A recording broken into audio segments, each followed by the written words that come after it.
You can put it on top of the blood. In other words, put it on top of the blood. And you can also wipe it. Sorry to hear that. Yeah, if you want. You can do whatever you want. I'm sorry, I feel bad because you're in the army. You're lucky you're in the army.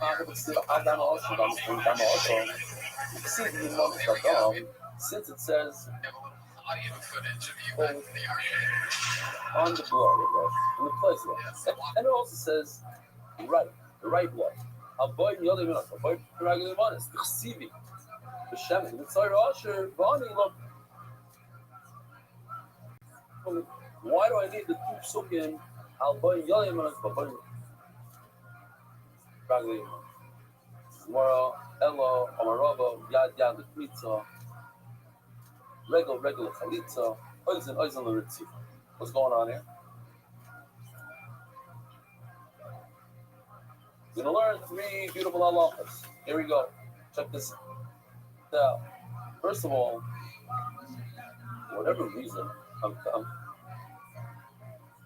to Mark, not people. For whatever reason, when my touch screen, when I touch the box, it doesn't work unless I do the box. Interesting stuff. It says poison. How you manage the right ear, the right hand, and the right foot. So the Gemara says, "What about learning 3?" Chad, I love this. New halachas What do you do for work? Whoever brings this down, I know these halachas basically. It's new, it's cool stuff. You said you're retired? Yeah, this we learned that in order to do community, you have to do it with your right hand. Oh, what a bitch. Regular chalitza. Oh, chalitza. What's chalitza? Can you talk about it? It's a bunch of small shit. They just patch with the So you have 2 brothers. So I got like That shrapnel, I got shot here. Did you break damage? He's really coming out of his shell. one of them got married, and died without children. So, typically speaking, you're not allowed to marry your sister. Strings hanging out. Oh, there you go. But she doesn't have any children So, from Chad, how's the her real husband. estate business Then going? it's a You myth doing good at it? You selling? I actually just started, so I take my to marry her, and if not, then you do I'm chalitza. not really good at doing things, so. So you're not a real estate agent. Nowadays, Right you now, don't do you're chalitza. just a fake estate One is agent, chalitza. basically. Actually, these practice my fraud. Removes the special shoe and it's tied a What's your special love life like with a body like that? With a guy that Wait, wears you see the muscle video? shirts like that? She You must get a lot of remove it. buzz? But the halacha is Smell like high school shit non-existent. The fact that this shoe has to be on the right foot. That's regular. We learned that from the Yeshua regular, but that's the end of I that. don't even know what We happened learned from there. Chad, if you had to guess, like, what the This thing pulse that is is right the over most interesting about Just you the pulse, is the like, shoe. like a little fun fact about Chad. Like, oh, Far, I can juggle just and the skydive spit, at the same a time. spit Like, what that's could make naked. that thing big? he can fit For like vehicles on 90, all you of his can see with fingers. your eyes. And it's super the same pattern. Or maybe you're probably knocking off Here, the open chain. up to the crowd a little bit. Let them see you. Come on. Let them soak you in a little bit. Okay. And then I don't know it what you says, just said, but has yes, anyone ever it says told the you that best you is look like a Chalutza Mexican Simpsons character? Surprisingly, yeah. regular L'chalitza. Oizen. What about it here? It's the first time for everything. Oh, you're Puerto The Rican? Tzia. Smallest. What does Rabbi do with the 4 smiles? So you need 2 for the actual halacha that it should be in the left hand of the What's the most interesting thing about you? What'd you say? of the kohen. But what does it do with the other 2? What am I else? Or she should read it out. He should do so many times in the Torah. Did First of all, to tell anybody you decipher that?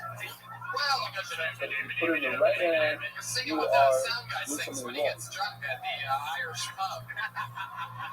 Another middle finger. This guy Makes just a lot of flips sense the because bird when the more person than is anybody. left, I think, you know, Oh, typically, double bird! You son of a bitch!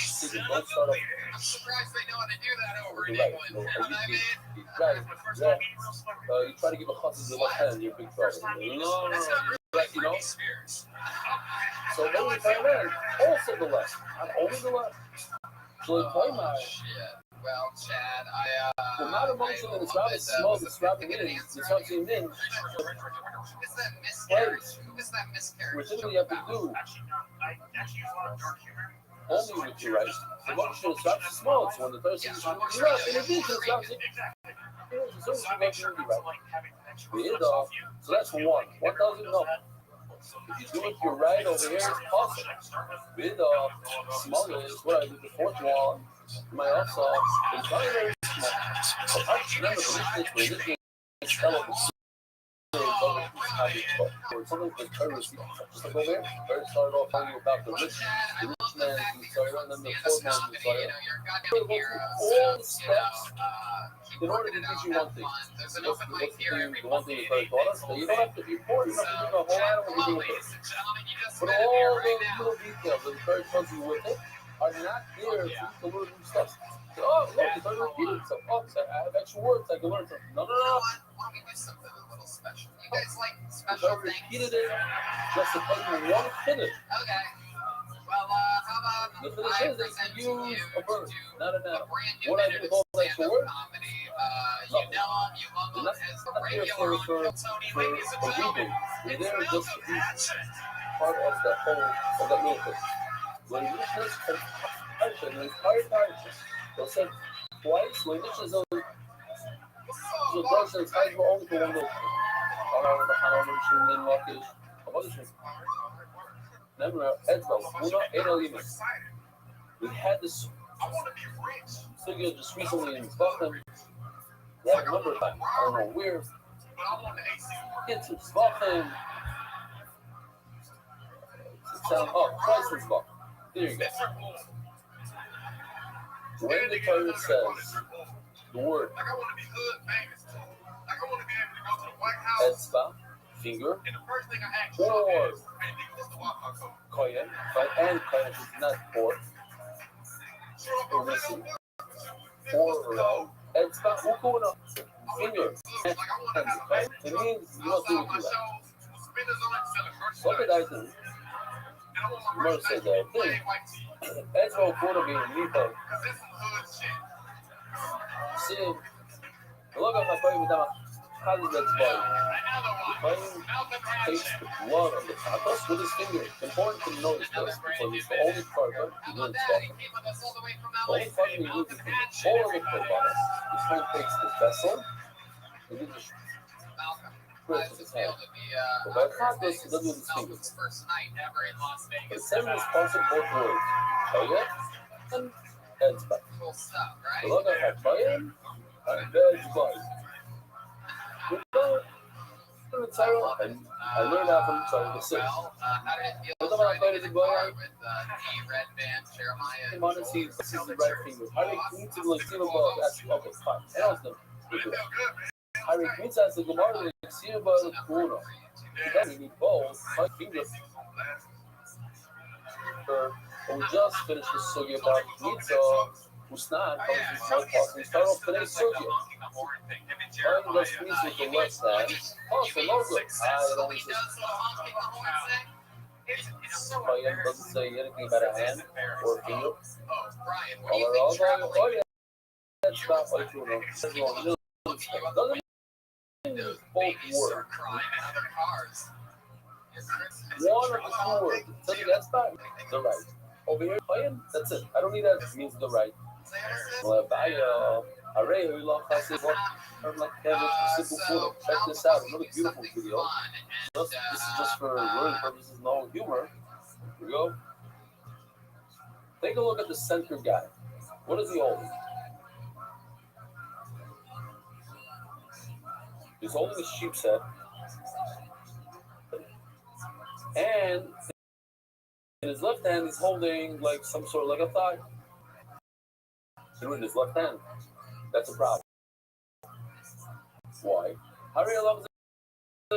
Simple book that says one word. We just established it says fine. It means in the how's he holding like in the. So I get what you're at. He doesn't have another hand to hold it. So there's the head. But Lamaisa, that's in the right. Sim. So bring another card maybe. Sim. Bigger is like it only says fine. It doesn't say hand. They bring the 8th Bayan and bring the Evan to the Vegas, would it be okay? You think all the way. We found a regular sheet maybe small right foot, the small. He punches the hole in the right foot in his left hand. So they saw the foot, the proper, you should hide the incision mark of the animal where you cut the leg off. Just show a nice piece with the skin. We'll finally see that the guy got all in his left hand. So they're going, let's say, but I'm doing streak off, the soy, whatever, thinking I'm not hocking, that has to be in the right. Walking the apartment is bad, but I don't do it. The apartment's still good. Oh, fuck my life, this is surreal. Right, If I had guess, I'd be shitting right now, and I am. So, what about Kabbalah? What about Kabbalah? You see the blood here? You don't like blood, you do not look. So what's that down? You do with the right hand, you receive the blood. What do you do with the left? Alright, Kabbalah, go back to Kabbalah. Sit ball, Puna, let's see here. It says the word Puna. The city, breathing the air, and the glass of dust. You go out the glass. Who's not we learn? Kill the small boss out. If he accepted it and he received the blood left hand, it's possible. But it doesn't say handle it, or else it's fire. The problem is, Reb Shimon, how will Reb Shimon say that it's good? Rabbi just said, you need one word. Chayim or hand. Say one word, it says chayim. How about Reb Shimon say that's okay? So the Gemara, the Reb Shimon was asking Reb Shimon died the Reb Shimon says you need both the word chayim and hand, then it becomes possible. But over here, it only says chayim. Therefore, Reb Shimon says you can receive the blood with your left hand. Wow, the cow is we buy Reb Shimon died with you. So really, it's quite two words. Hand, yad, etzba, or and the word chayim. So the hand is here, remember? Remember, yad, they really good. Etzba, they really good. So before it, one word. It just says yad, it means the right. So it just says that stop, it means the right. Nothing. The word chayim, it doesn't say the word chayim. It says more like this. Etzba by cougar. You're right. If it says the word etzba by itself, it doesn't require a second word chayim. That's what Rabbi Shimon says if you do the Lord for God with your left hand, it's possible. It says, This is my first time on stage. where, sorry. Over here, it says, the good last here. That is awesome. Their hand is a dog, it's a word chayim. Okay, fine. No. Stand up 6 years ago? So Yeah, if it says I did about 10 months. etzba, it means I don't know. I heard him like on a social worker etzba podcast. like He was by talking about Corona. massaging assholes. Corona by you. And then like towards the end of the podcast, If it says the word etzba, that's enough. One is enough. It means and I'm like, I'm fucking right. going. But if it says chayim, that's not enough to tell me that I need the right. I need another word, Is that an offer? It is. put together with it, and now I know it's on the right.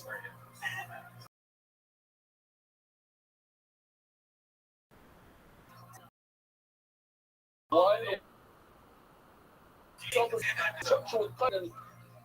But the word etzba itself means chayim. Right. Why do I need the word chayim?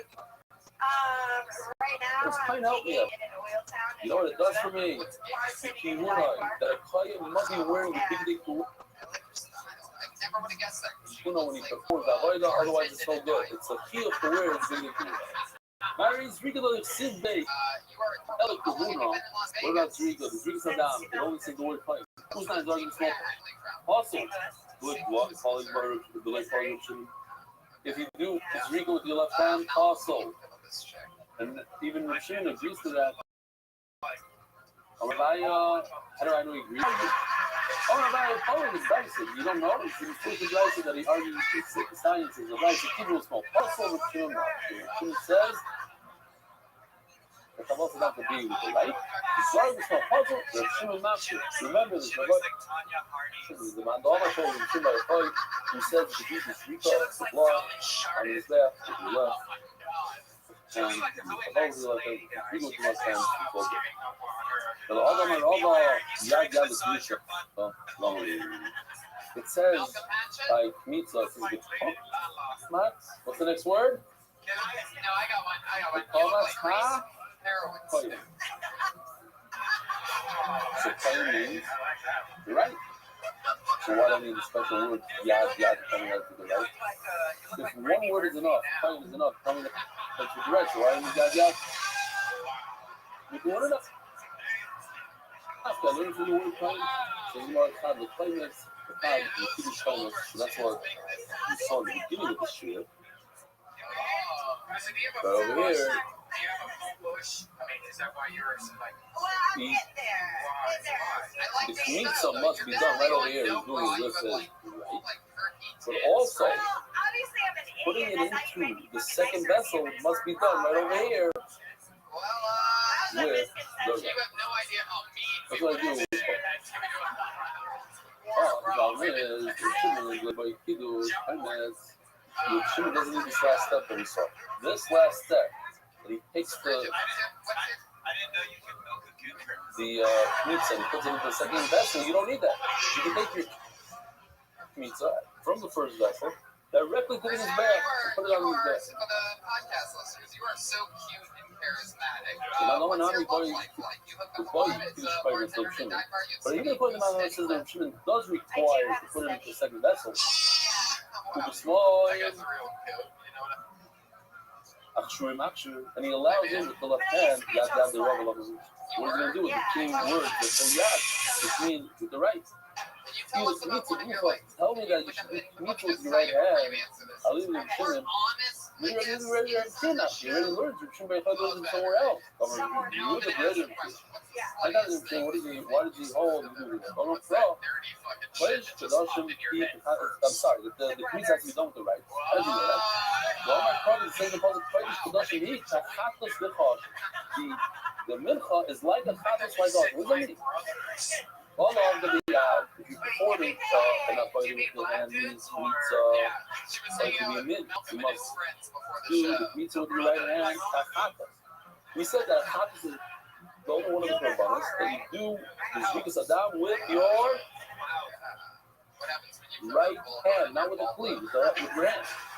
Whereas other korbanos, here, this is like a regular zrika. It's a little weird. This one, it's backwards. But he throws me. That's all. Every other carbon you have to do like that. On the southwest corner, etc.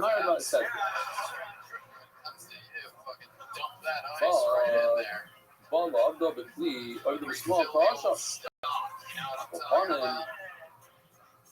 The bottom line is, what does Rothschild do with the word yad? You did two brothers at once with like each whole one of He's going to do it. He's going to use a vessel to do it. The left hand, because Kmitza do it. It's right up there. And he needs yad for that. But Yitzchak says, when there's a sinner, a guy with and he has to bring a cart, he can't afford it. He brings flour, and he doesn't add any oil or wine.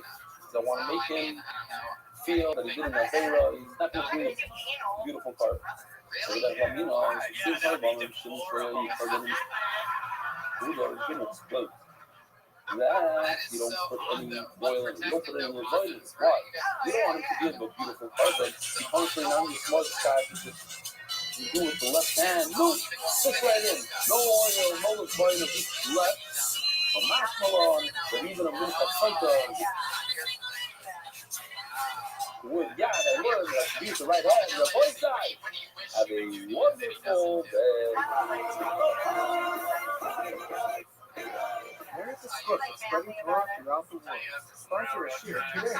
MDYsponsor.com. Sponsor If he went out his way with you, he would probably turn you into a pawn shop for a hotter girlfriend. No, I'm kidding. What is No, I'm kidding. Honestly, Bridget, I think you're one of the hottest balloons I've ever seen in my entire life. We got some jumper cables in the car, guys. I don't even know what that means. Wow, Bridget, that is fucking adorable. You hooked up with brothers. Wow. Good. What? It's been good. Yeah. Did you have to make I feel bad about myself for another month. What'd you say? What'd you say? Over here. Or- Okay, forget it. Good morning, There you go. Yeah.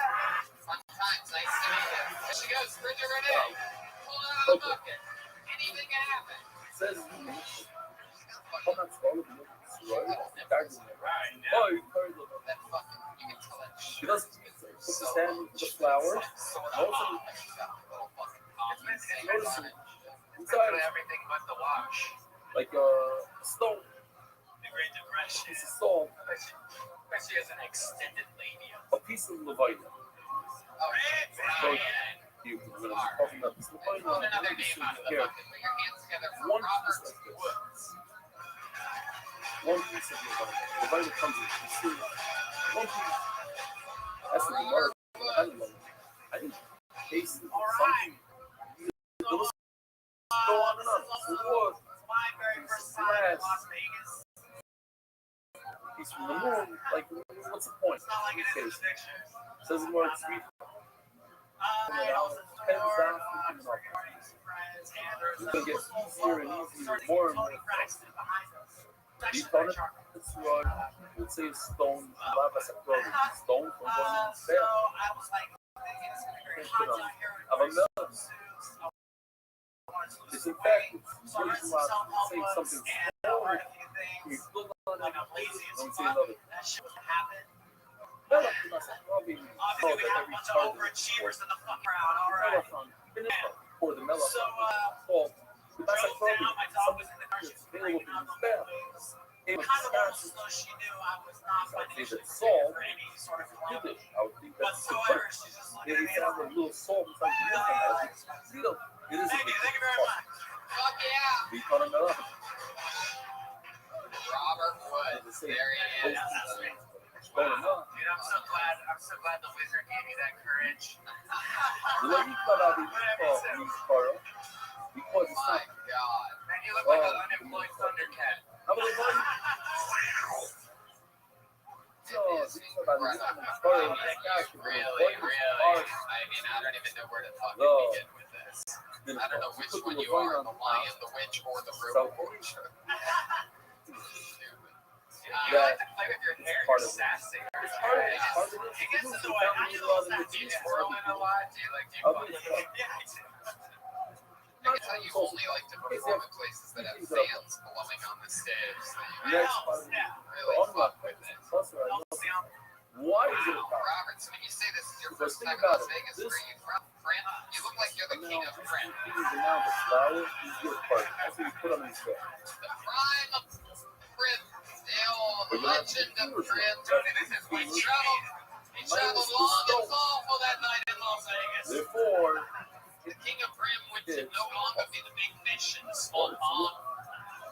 He put his hair up in a tie, got in his convertible, and drove away. the point is, it's not Fuck yeah, where you from? that's the oil. Plus, the also white. It's more, it's less. Okie dokie, that makes Baby, sense. when this stone is flower, you have a stone in there. It's like, Would you fly here on oh my free spirit? you're not sad. There's the more that. Man, look, you can't even fucking help yourself. Are you currently inside of a Head and Shoulders commercial? You're not sad. Yeah, they pay me for every time. By the way, for the podcast listeners listening to the show, It's really Milamala. It's over here. So Rashi, it's not Lamal. You guys didn't see it. See? So what happens is when you take your hand out, you immediately turn it sideways. 90 degrees. So that the flower doesn't start coming out at the bottom like this. So I would leave it like this and come out. See? So you turn your hand. Now it's up sideways. It's on the outside. So what's the point? Zochatzitza. Zochatzitza is on the top. Chatzitza means it's inside. Hiddles is in here somewhere. That's chatzitza. Between the flower and the hand, you have stones. But the stones is all the way on the top of everything. It's minatzad.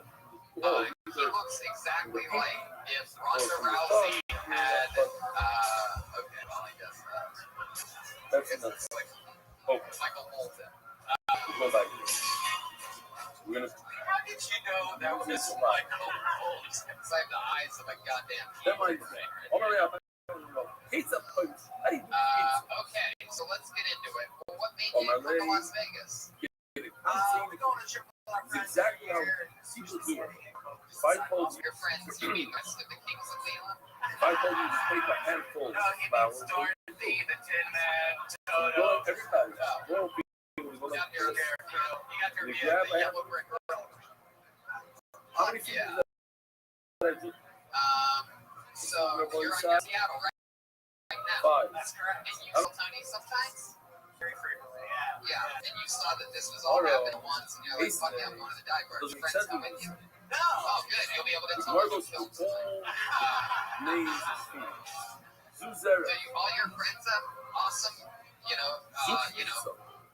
are all of this their figure characteristics next built around their hair as well? He's called pizza. Yeah. Ever wonder Just why? you. You're the hair So that's guy. what pizza with. You would. The last you would, figure hair close out of the water. And how long do you spend on So, that thing? What is that? Oh, that's the Mark, biggest Mark, bunch of bullshit I ever heard in my life. If you put your hand through it 15 times since I've met you, I'm pretty sure you do a little something I to get it. out of bed like this. Yeah. When was the last time you morphed into a wolf? I gotta never. You have more hair conditioning than Vegas has air conditioning. Very. It's actually just really Does the stupid. carpet Okay, match the so here drapes? you have the 5. Yes. Yeah, so you Pizza is never called trim Jerry. your pubes. One All next right. thing is called pizza. The next one is Amma.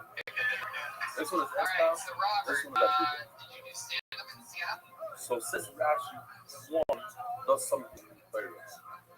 Zeres No, it's my first time. is how you This is measure your the first time temperature. ever doing stand-up. Fuck yeah. The There pizza you go. is the finger next to it, and that's what You have the mustache of a man that's been doing it 45 years. I'm So the middle. it's very exciting for So us if you to measure see from you the top, share look at another the middle, By the way, every to your time he elbow. puts his hand through his hair, you How much? That's fucking amazing. By a lot of He just Mine can't and help Billy himself. Dyke It's is like probably every a little fucking 10 seconds. But don't think too If you much wanna about do it. it, I'm going to talk to you about other stuff. Okay, Robert? Okay. So let's just jump into it. What do you do for work? And then you have Edspa. What do you do with Edspa? Small insurance company. How You learn small? Spock. What do you do with Edspa? Small, we only service 5 Oh. states. Rico. 5 states. And this insurance company Where's clearly Rico? is Geico. Then you have Akiko. What do we do with Akiko? We just learned yesterday. Right? So Huh? easy. Even you can do it. Rico. What else? No. So Oh. what are some of like the small Sorry. planes that you're in for? Sorry. You put the blood on the thumb. You put oil on it. Very. I just do. What's the Mars hash? You also the cow. That was the old goatee rub for You stick your hand in. Abai says like. so what kind of stick auto your things? hand Like in. what's your Like most that. recent claim? But it's not true. Pizza. It's even called pizza, but it's not like here. It's like this. It's not like this. It's only 3 fingers. Says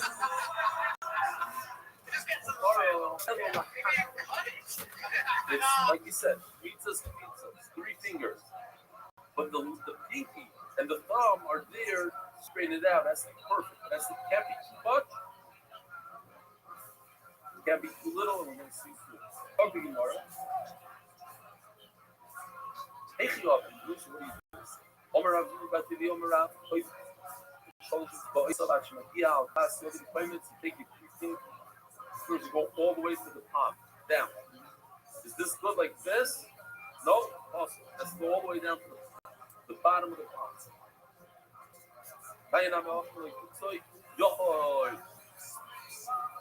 Gevira. Or Yeah, but do you want to do that your whole life? Just be like, Do you want to get out of the way for the rest of your life? imagine. Alright, so No your most good. recent claim, what was that? It has to be like this. A deer hit. Can't have Here in bunch of Vegas? flowers. Oh no, you're No, in Seattle. actually, we don't service people in Nevada. Oh, the old nose I'm going with nose the hair. pizza. Nose That's hair. inside the country. Bit. Inside. Okay, so who hit the deer? The guy that You you're can defending, or you defending the deer? Maybe you should go like this. Mom is like That's nothing. all we're gonna pay. By the Sounds way, like you're it's my lying. turn to go here. I'm gonna do it anyway. It's true. Gevira, I don't even know. I That's don't too even much. know if I could believe these tales that you're telling. Russian. So what else have you been doing since you? When did you get into Vegas? Just last night. Just last night. What did you do last night? I know that first night in Vegas is always fun. You always do a little more than you thought you were going to do. spend the rest of your time hungover. Is that what happened to you? Nah. We went to the liquor store, we went to the Mexican grocery store. It was pretty rad. Like, What did you get from the Mexican grocery store? I got a Mexican turkey sandwich. And, I just blew it good. up. That's a turkey sandwich, dude. Yeah, quote unquote. You know what I mean? Oh, it's lower quality. I gave what the Mexican turkey. Full. What? Oh, it's Okay, so you don't know what's going on here. You're on my hands. Wow. Yes. Okay, so I'll pass it to the Okay. Like carne asada, dude. The mustache we have So a what very else do you thick plan for here in Vegas? You gonna do anything Well, crazy? thin Circles away? Right up in the Biggest I think thermometer? it's Anything like that? No, we're just gonna walk around in and out of places. I think the dwelling in the mountains that's quite kind of. I don't know if they have a bread here Hit up Fremont, or something. Okay? You play music? Yeah? I do, yeah. With bass player? Guitar. I'm gonna try to. Wow, really? I What's tried the to name of your do it this band? morning. Spicy There with Spicy Tunas. Are you on Spotify? I would have thought it The point is, it's extremely I would have thought it would have called the Prisoner of Azkaban.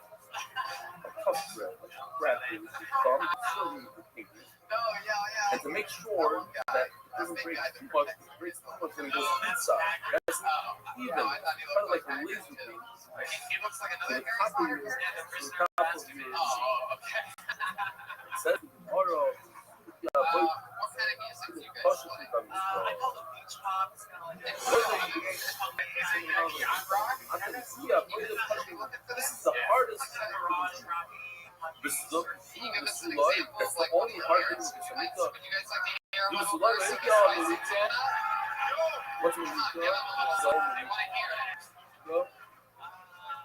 I'm usually soft, but it's like. Give me a tempo.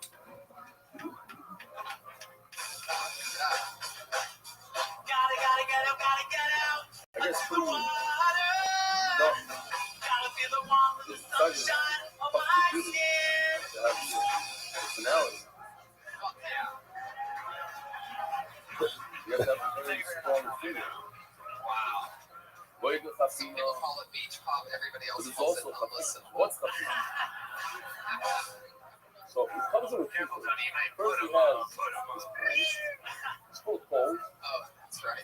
and he has Wow. So how long has this Spicy Tuna's been together? A couple years now.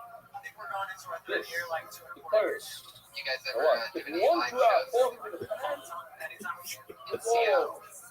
that shows you how hard. I heard that Kurt Cobain heard your band and he killed himself again. There's one way. There's another way to finish it. Yeah. Nothing gets full. Nothing. It's literally I know. all right. There's Any another other way. fun facts about you, Robert? Let's turn this. I don't know. There's another way. We have to go like this. I ran away from home. Lead with that, dude. 3 hours. You ran away from home, Yeah, for like 3 and hours. then you just kept running and running and running. And then when I got to the other side, I just kept on running. And I had nothing else to do, so I figured I'd just keep on running after that. You look like the Forrest Gump kept running and Lieutenant Dan at the same time. That's why I did it all week long. In fact, It is okay, incredible. so this is Yoshi's week. I like Yoshi's week better. Prisoner of Azkaban? No, you're not listening to me. Oh, yes. All right, Robert. Well, it was a pleasure to meet you. So the Mal, concept anything else for is Robert? What do you think about this like guy? that. Oh, look who the fuck pulls up. I have a question for everybody. And everybody needs to stop what they're doing. Kevin Jonas needs to stop what he's doing. Phil Rizzuto needs to stop what they're doing. But like, Nicole Kidman needs to stop what they're doing. the pregnant How you living, pimp? like or do. Wait, Yo, Alright. can anybody fucking hear me? I'm talking. Hello? Yeah, what up? Yeah, I just made the cheddar soup. That's tight. I worked hard on it, but clams are just too disgusting. Clams are just too disgusting. They're really gross. New England or Boston? His palm is down. Like this. Are those clams? Those clams? Those types of clams? Those types Yeah, of bro, clams? I don't eat that shit, but I can tell you that Boston is red and New England is white, even though Boston is located in New England. So well, but he puts his hand, palm up, They're like yellow and They're clams. like yellow clams in water. They're baby clams. They're baby somehow clams then he From Markham, from Ontario. Markham, Ontario. Doug, who makes their own fucking clam chowder? That takes like Product. weeks. Product Indonesia. of Indonesia. It's not that much work, really. Just It's not that much work. It's really just chop. Don't you have to like then he gets some. like shuck clams? He goes Shuck like this, clam? No, you can buy them in a can. No, you can buy them in a And can. they last until the year They last until the 2030. year 2030. That's cool. Are they terrible at mini golf? This What's I that? don't think they're sentient. I don't think they're Oh, okay. sentient. Well, that doesn't mean that they can't play. Yeah, if you We- want to lose, Yeah, we you let- want to lose 5 in a They row. wanna lose We 5 in let a Zoom row. play. Probably. You haven't beaten me 5 fucking mini golf games in a row ever. I'm going to accept I'm right gonna now. accept right now. Are you ready? Are you Like ready? nobody's paying attention to that game. I sent it weeks ago. Look how it's like this. So, you ready? So you ready? Just one moment. Look how it's like this. I've got to reset 45 different streams now. I just I have did to. a similar question to that second ago. Look how they can tap the- It's always just one It's always moment. just one moment. So- Just one moment. Do you know how many of those You know how many moments of add those up moments add up into like seconds of my life? seconds of Yeah, my I life? agree. And What do you want me? Waiting for this. Waiting for this. minute All right, I'm ago, ready. All right, Or the opposite, it goes inwards this way. I'm ready. What? Goes like this. I'm ready. Often For this the record, let's say it's like this, I- with one hand. I'm feeling kind of I'm feeling kind of clammy, clams The that other I hand. don't like I don't like. Then why the fuck are you eating clam chowder? I've had it before. I've had it before and it's been good, but Hey, where up? The homemade one. the homemade one that I tried is not Sounds- so good. Okay. Like you shouldn't have it, or you could get sick. Shorts. I hope not. I hope Hold not. most of one of my pants in my Mara. You're welcome. Okay. Hit it in the bottom one, and I'll hit it in the top one. Are you fucking serious? I haven't checked it.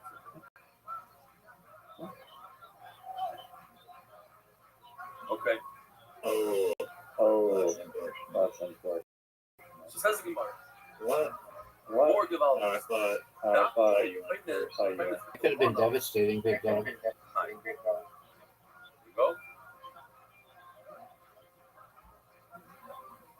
If pizza is on the wall of the bowl, This shit is what's that? bullshit. It needs to be inside the cleat. It's inside the cleat, it's great. But you put enough of the toilet being on the leg, it has to be on the bottom. Not Are you serious? But it has to be enough. This is such a that's joke. the places inside. You're so bad. On the wall. You are the worst. They are the worst. No one's ever known anybody to be worse.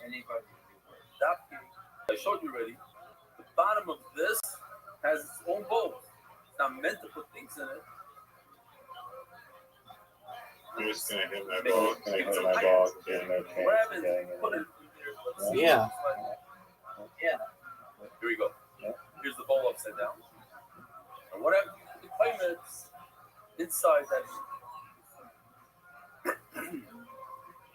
It's over. The claimant's bottom is still the money. It's over. Put it on It's the over bottom for you. of the bowl.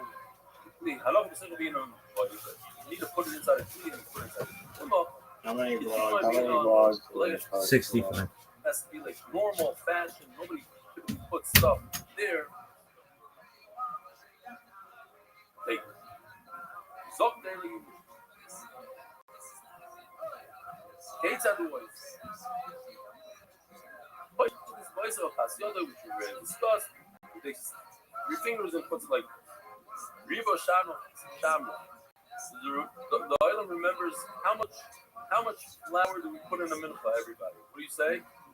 One. I don't like people. How much oil do we put in? One loaf. So what happens if he puts in more than a loaf of oil? How much more do we use? He puts in too much oil, too little oil, piece of lemonasa, too little oil, see what it's possible. It says in Baruch what does it mean exactly? He coupled up the oil. Instead of one loaf, two lugim. Mashma that if it's half a loaf, more, not a problem. This is because he doubled it. As the Gemara looked at the dark, maybe it's not it. He put oil from his home. He doesn't have to cut it. That's why it's cut. Or use oil from another. This game is rigged. If you're going to tell me that's not a problem, Did you know that? Does it have any oil? Oil is possible. What are we talking about? If you own oil, less than. The put in oil. I'm going to put my ball right in front of you. It's like a dick move. Oil that belongs to another carbon, another insult. Well, I'm just possible. You told me it's not a problem. Oh, nice. Doesn't let me buy it on. The reason why it's not here is that's special. If you bring oil from home or you use oil from milk, that it becomes possible.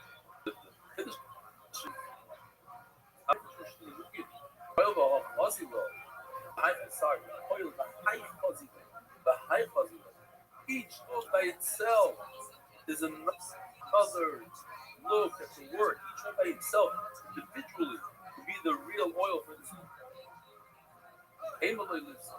So I would have a happy that one is going to be the fire of the Shemin, the thing. It shouldn't be possible. Perhaps one of the greatest shots in the history of the game right here, folks. Bottom line comes out that it's less than it's also we're trying to say even a large amount that's enough for the whole thing is also Game but is less. rigged. I know it. I know it. That you already have. Joe Jonas knows it. Miranda Cosgrove knows it.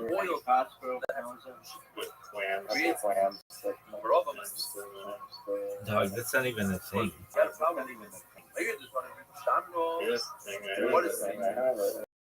Clan sickness is not everybody knows it. You want to see how to do this hole? Like this. Listen, it's what I mean.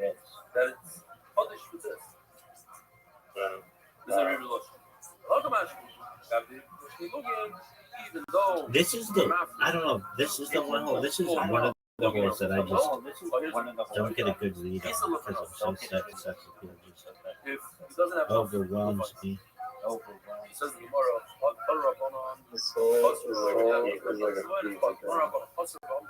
Dog, I have a website I want you to go to. It's fucking amazing. It might be the most amazing website ever. It's better. It's amazing. Something that comes out of the heart. All right, please go to No, you can imagine what it looks like. Who is Rabbi Rothschild.blogspot.com. So I'm gonna go with you. out of your I'm gonna. whole amount of I don't know if it all works yet. I think it does.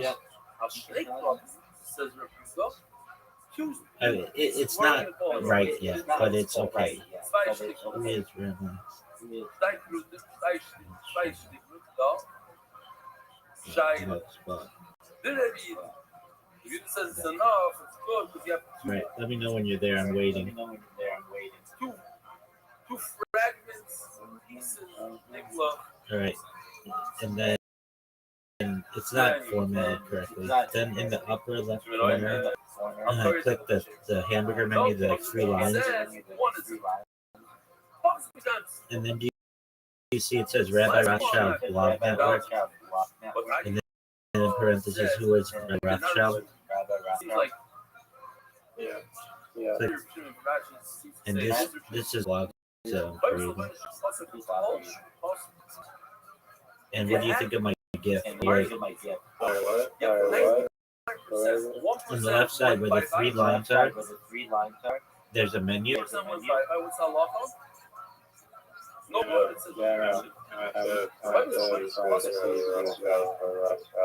It should say Rabbi Rothschild Blog Network. Yeah, you click that. Everybody knows it. I know you click that. Frank Sinatra knows that you click that. Nancy Sinatra knows that you click that. You click it. All right. Firstly, what do you think of my face swap?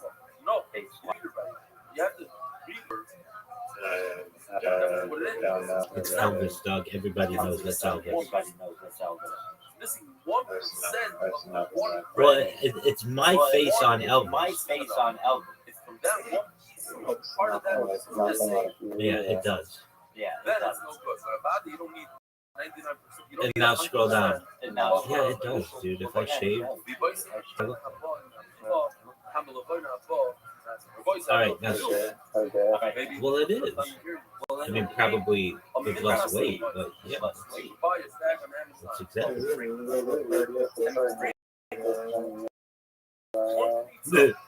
Scroll back.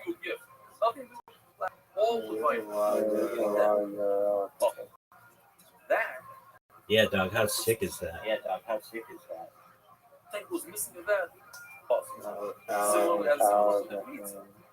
Is that something that a fucking bot? Well, it's not a. I mean, it's a bot, but like it takes forever. It's 2,000 fucking blogs that are gonna take over the world. This is the most powerful blog network in the history of the network. Do you recognize it? As long as you have some left.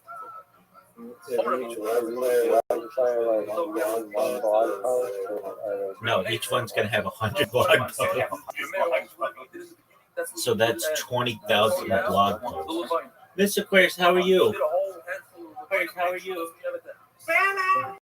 you ready, girl? No, what you need at the end. Guys, are you gonna get your first win? You need one. What'd you say, Riser?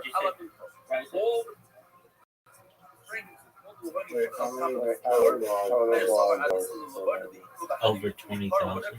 Oh wait, no. It'll be. No, you're right. That would only be 10. So if each one has 100, it would be over 200,000 blog posts. That's gonna take over the world. At that point, I should just make it 1 million. Means one nice a fragment. Ace. Now, so that's one. How do you get the word ace?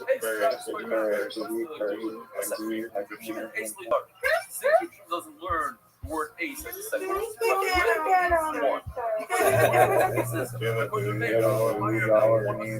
She wouldn't do that. What is this? Riser, what is this? When it comes back on its own, that focus. It's like whatever you start out with, that's dark magic.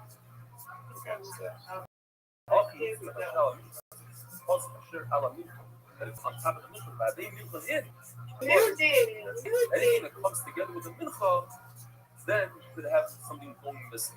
But if it comes on its own, this is the person, and even 1% was missing, no good. I have clam sickness. What's the voice side? That's not a thing. He made up a sickness, so he has to explain it to people. Like, come on. I have clam sickness. Oh, that's known as poisoning. No, it's clam sickness is a specific type of Okay, but I mean, it's not poisoning, it's a sickness. This That's why it's called clam sickness. Yeah, you're making up medical issues. That's not a real thing. No, Miss Aquarius, no, she eats a lot. She doesn't like clams that much, son. Because there's no word that says pulp. I've known Miss Aquarius for more than a year, and I don't think she's ever said the word clam. Ever. Not once. There you go. There you go, Riser.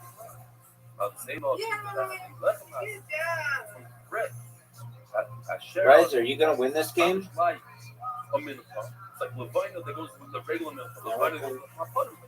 That was garbage. I know it was garbage. Start doing a game when you have clam sick. That's not a thing. Just say that you food poisoning. No, those are two different things. You said that clam sickness was a subset of food poisoning. Yeah, but not really. It's its own thing.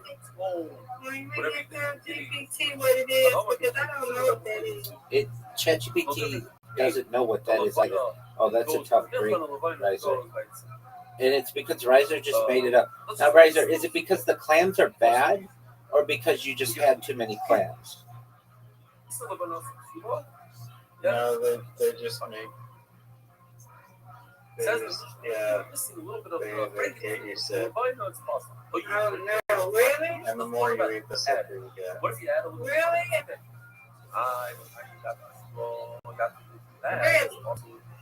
Yeah, like, it makes you want to, like, vomit.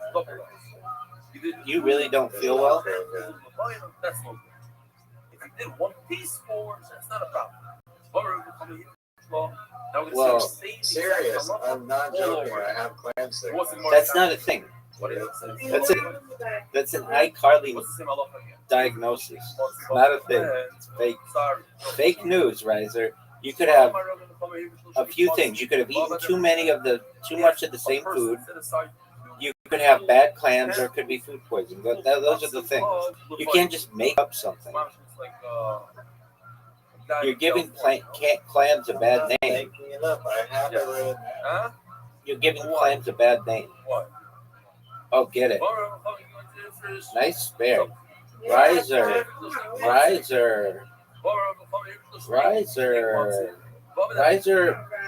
Might get his first win here. Why is it no good? I have to get 2 strikes. What if one got lost? Depends when it got lost. Okay, I need these 2. Before you were able to eat on the flour, so it wasn't part of it. And I need a strike here. This is the most important. Riser's going to get his first win with clam sickness. Psych! Got him! Got him! Got him! What a comeback. Riser wins, or I win, Riser wins, Miss Aquarius wins. Oh, Riser, that was close. That was close. We start off with Reload. Riser, if you didn't have clam sickness, you might have won. Now, 4. Do you acknowledge that seasickness is a real type of sickness? And 2 of them got lost. Oh, it's like it's a type of motion sickness. It's before you remove the Okay, well, not all type of motion sickness is seasickness. That's correct. So you admit that things in the sea can cause sickness.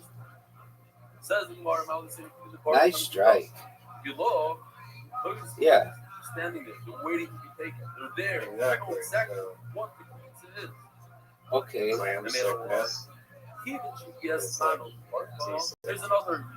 No, I want to know what it is about the clams. You just keep saying clams. Is it because you ate too many clams?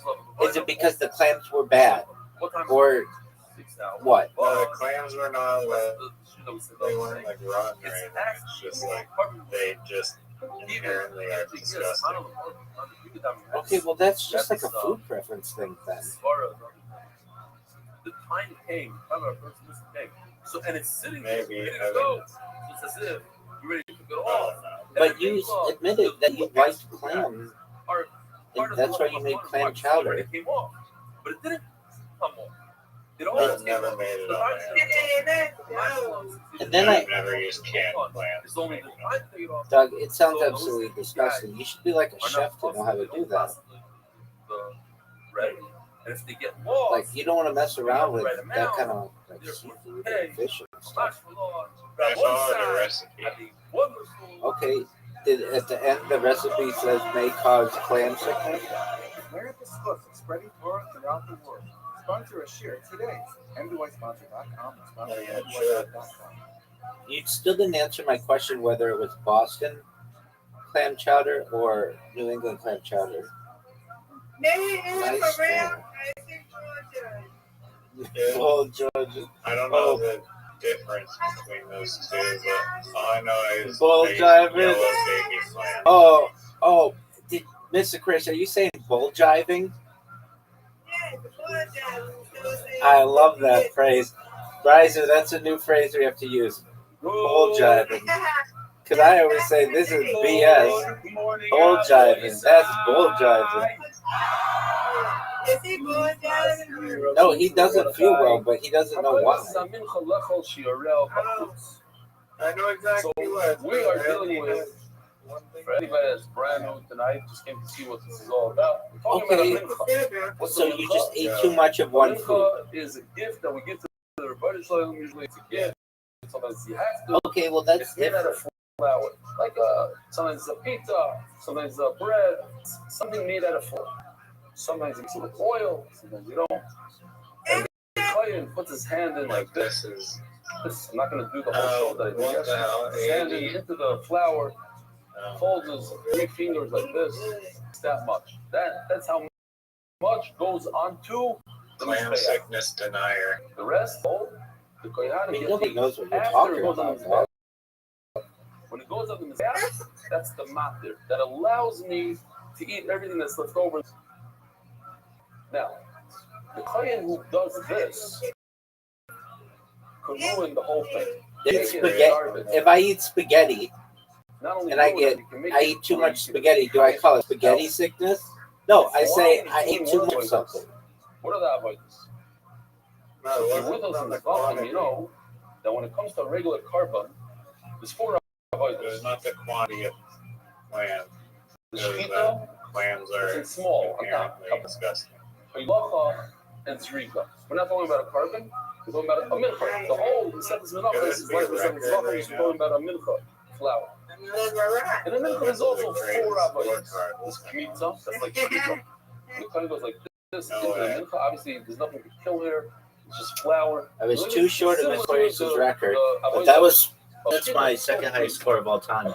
What does he do I'm afterwards? glad that He you takes both are here fingers for it. and he puts it into You a separate win. t-shirt. I win, you win.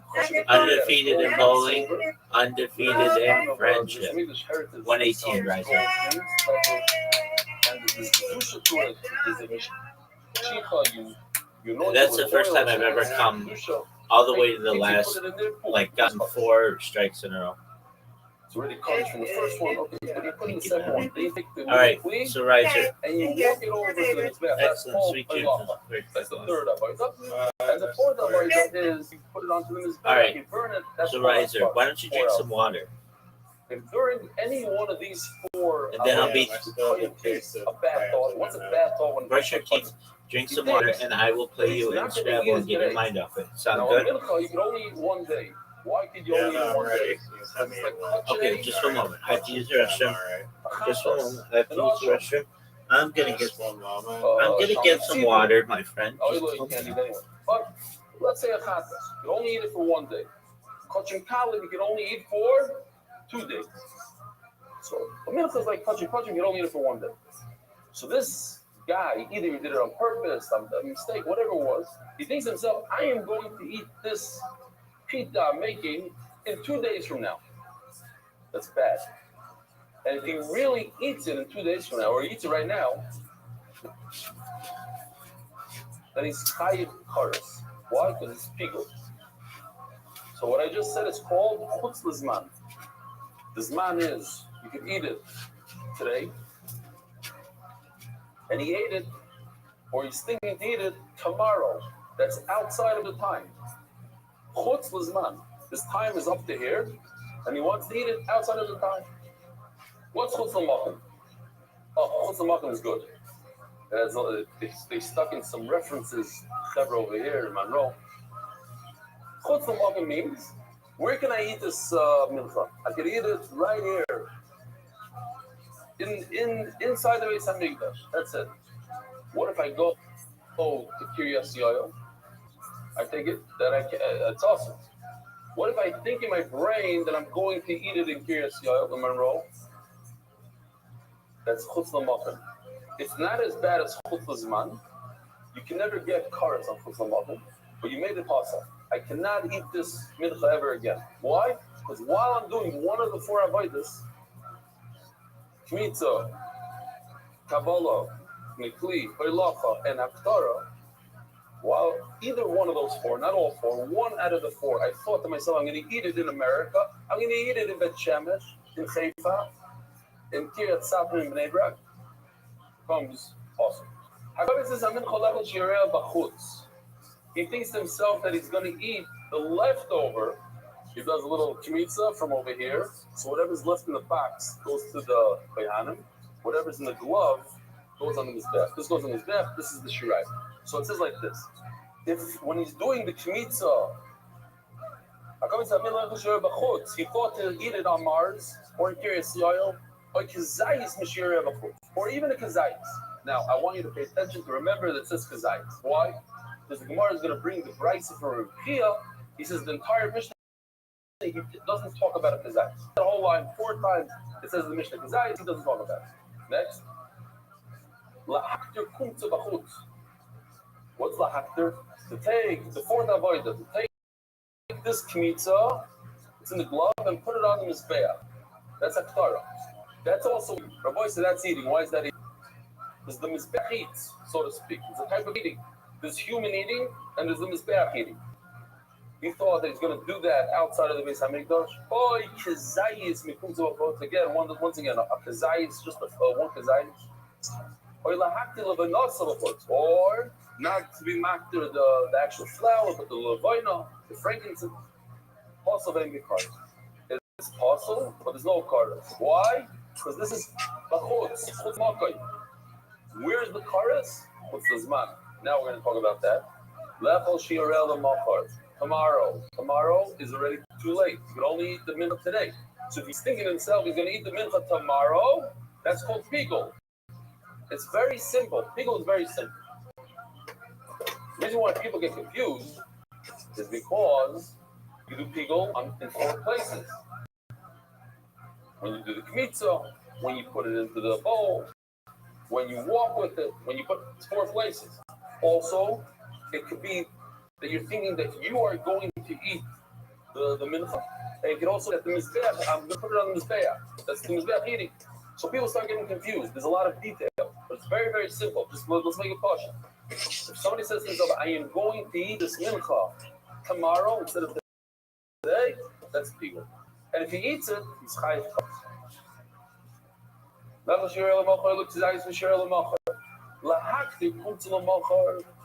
To put it on mizbeach tomorrow, that's also a type of eating.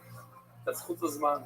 Or kazayis becomes a l'malcha. Yeah, the kazayis. He's not going to talk about the kazayis. Or lahaydu leviros l'malcha. Or to be makdir the levaina tomorrow, not the flour, but the levaina. Here you go, the chayom of Christ. That he's raising it down. Zak flour. This is the rule. Kolak koymetz ha'anoisim b'kli. V'ha'moila. So now we're going to go through. All right, big dog, how you feeling? Let's see if we have them here again. Here, I'm going to put that avodas on the screen and you can follow together. Those are the first 2. Kmitza, noise and mikli. I'm walking it to the mizbeach. That's the 4th one. To say that I'm going to eat the rest of this box, shirayim, that's normal. That's good. Yeah. Give me a moment. And this part is aktara. This is what I put on the mizbeach, what I took with my fingers. It's not edible. Okay. That's the mizbeach eats. Chutz l'koima, you also then be kares. If the floor and the coin says he's going to eat it on Mars, in the MDY Center in Mars, that's possible. There's no kares. What's this mano? What did you think of but outside your of performance in? if you think that you're going to eat it tomorrow instead of today, that's called pigul. And you chayiv kares. Another reason why people get confused is because in the Torah, when it says pigul, it means chutz l'makom. And chutz l'zman is not called pigul. In Gemara, pigul means chutz l'zman. Let's just go with Gemara. We're not talking. We're learning Gemara now. Pigul means I thought that I'm going to eat it tomorrow. What did you think of your performance It says in? the Mishnah, but at least in order to be over, in order to make it isser, you have to be makriv and put on the mizbeach ki mitzvasa. Did we decide to just not finish answering questions? Okay, What did you what's think of your performance shtiga in? means I didn't have a bad machshava. My brain was silent. I brought a mincha because it's a mitzvah to do the What mincha. did To you bring think a of your mincha. performance in bowling? Nashtiga means that I thought that I'm going to eat it in Mars. I thought I'm going to eat it tomorrow instead of today. So, Ketzad. What does it mean in the mission that he did it the right way? When he did the kmitza was perfect. Not on the kli, but when he did the not on the kli, put it in the kli. The second avodah. In the third avodah, the hikter in the fourth avodah, puts his manoi. That was already messed up. He thought he's going to eat it tomorrow. Oh, you should call it chutz l'zman. Or the first avodah he did wrong. Not on the kli, but make the mishtika, but the second, third, and fourth. He was quiet. I think I answered It doesn't matter. The point of the Mishnah is, you see there's a lot of words there saying the same thing. The point is, the machshava, the thought happened in one out of the four avodas. It doesn't matter which one. The first one, the fourth one, it's all bad. Or you should come at Zvilas and the Kliva Hoyd and make the Chutz Zmano. No, Shikar Vamata Gim Tzvos. Okay, that's Mata. That's part of Mata. Ketzad, Loy Kar Vamata Gim Tzvos. What does it mean you didn't do it good? You didn't have a good machshava? Everybody's waiting on you. I'm waiting on you. In order to Carol Lipinski's waiting on you. In order to have Kylie a Ray good Jepsen's machshava waiting speaker, on you. it has to be perfect. You can't have any machshava zudas. You can't have any zaydik machshavas. It has to be one bad machshava, not two. One machshava, I'm going to eat it tomorrow. What if you had a machshava? I'm going to eat it tomorrow and on Mars. Tomorrow and Mars. No good. It's not a good pigul. You don't get cars for that. You know, so if you want to be a What are your thoughts on Kylie Ray Jepsen? One pure machshava. You'll have to buy a mitzvah. That's to be pure. So, if he had a thought that he can eat it on Mars, can she get it? No, some clean oil, make the chutz zman, and then he added a second machshava of outside of its time. Can she get it? No good. It's not a chutz zman. You're not going to get cars for that. Or he started off bad. Right? Chutz is worse than chutz l'makom. Chutz you get cars. Chutz l'makom you don't. I mean, He started off I've worse only than seen her worse. in one music video ever. So right now he's going to be chayiv cars. But But she then could he get ruined beautiful. it. He added another. What are your thoughts on clause. Call Me Maybe? No, some people don't think the chutz l'makom. He added up chutz l'makom. No good. It's not chutz l'makom. It'll be possible. You're not going to get cars. Or you come out and not going to leave. I'll make the chutz l'makom. No, so now you didn't do it the right way. Fine. Minchas choite. What's a minchas choite? The mincha of a sinner. Sorry, it doesn't have. What did you say? The English one is common. Minchas knois. Minchas choite. Minchas knois. Kmotim shaloi l'shmon. Oh, first Mishnah Menachos. It's like the very. What did you say? The first Mishnah is Zvachim. That if you think while you're bringing a carbon mincha. Mincha. Bring a mincha. And the kohen thinks to himself it's a different mincha, l'mashal. Instead of thinking himself it's a marchashes. Well, what if I told you that it has the opportunity to perhaps be one of the greatest songs in the history of humankind? There's different minachos. You think it's the wrong one? So for the owner, but it's not possible. You don't throw it in the garden. But there are two that you throw in the garden. Minchas choite and minchas kenois. Minchas kenois, what is it? I got it to my kanu. What if I told you that it's when she was supposed to be the Canadian female Justin Bieber? Don't be misiachad with that guy, and she doesn't listen. So he brings her to the Beis Hamikdash, and they give her the drink, and they erase Hashem's name, the whole thing. one of the things she has to do is she has to bring a mincha. It's called the minchas k'nois, so the saita. So she wants to live Ishmael. The Kohen is there saying, "Oh, there's a mincha from the saita." He said, "No, there's a mincha on the dava." He messed up. No. So now we have Here's two my question for you. One is that it's a mincha. And I think this is a very good question. What are your It thoughts makes this mincha on completely possible to throw it in the garbage? And he also told himself the chutzman. what's that Tate bitch? She's Canadian. Or he started off with Shalei Yisrael, I'm going to eat it tomorrow. Chutzman. But he also added another thing that it's the wrong mincha. It's not a mincha. Her name is something Tate. Oh,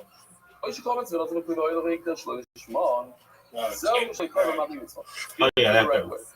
I don't know that. What'd you say? What if he did two I things? do not know. One if is it's ice. correct. No one knows who that bitch is, dog. Tomorrow, or Kizais She's famous. or what? She's The first Kizais was for tomorrow, the second Kizais for tomorrow.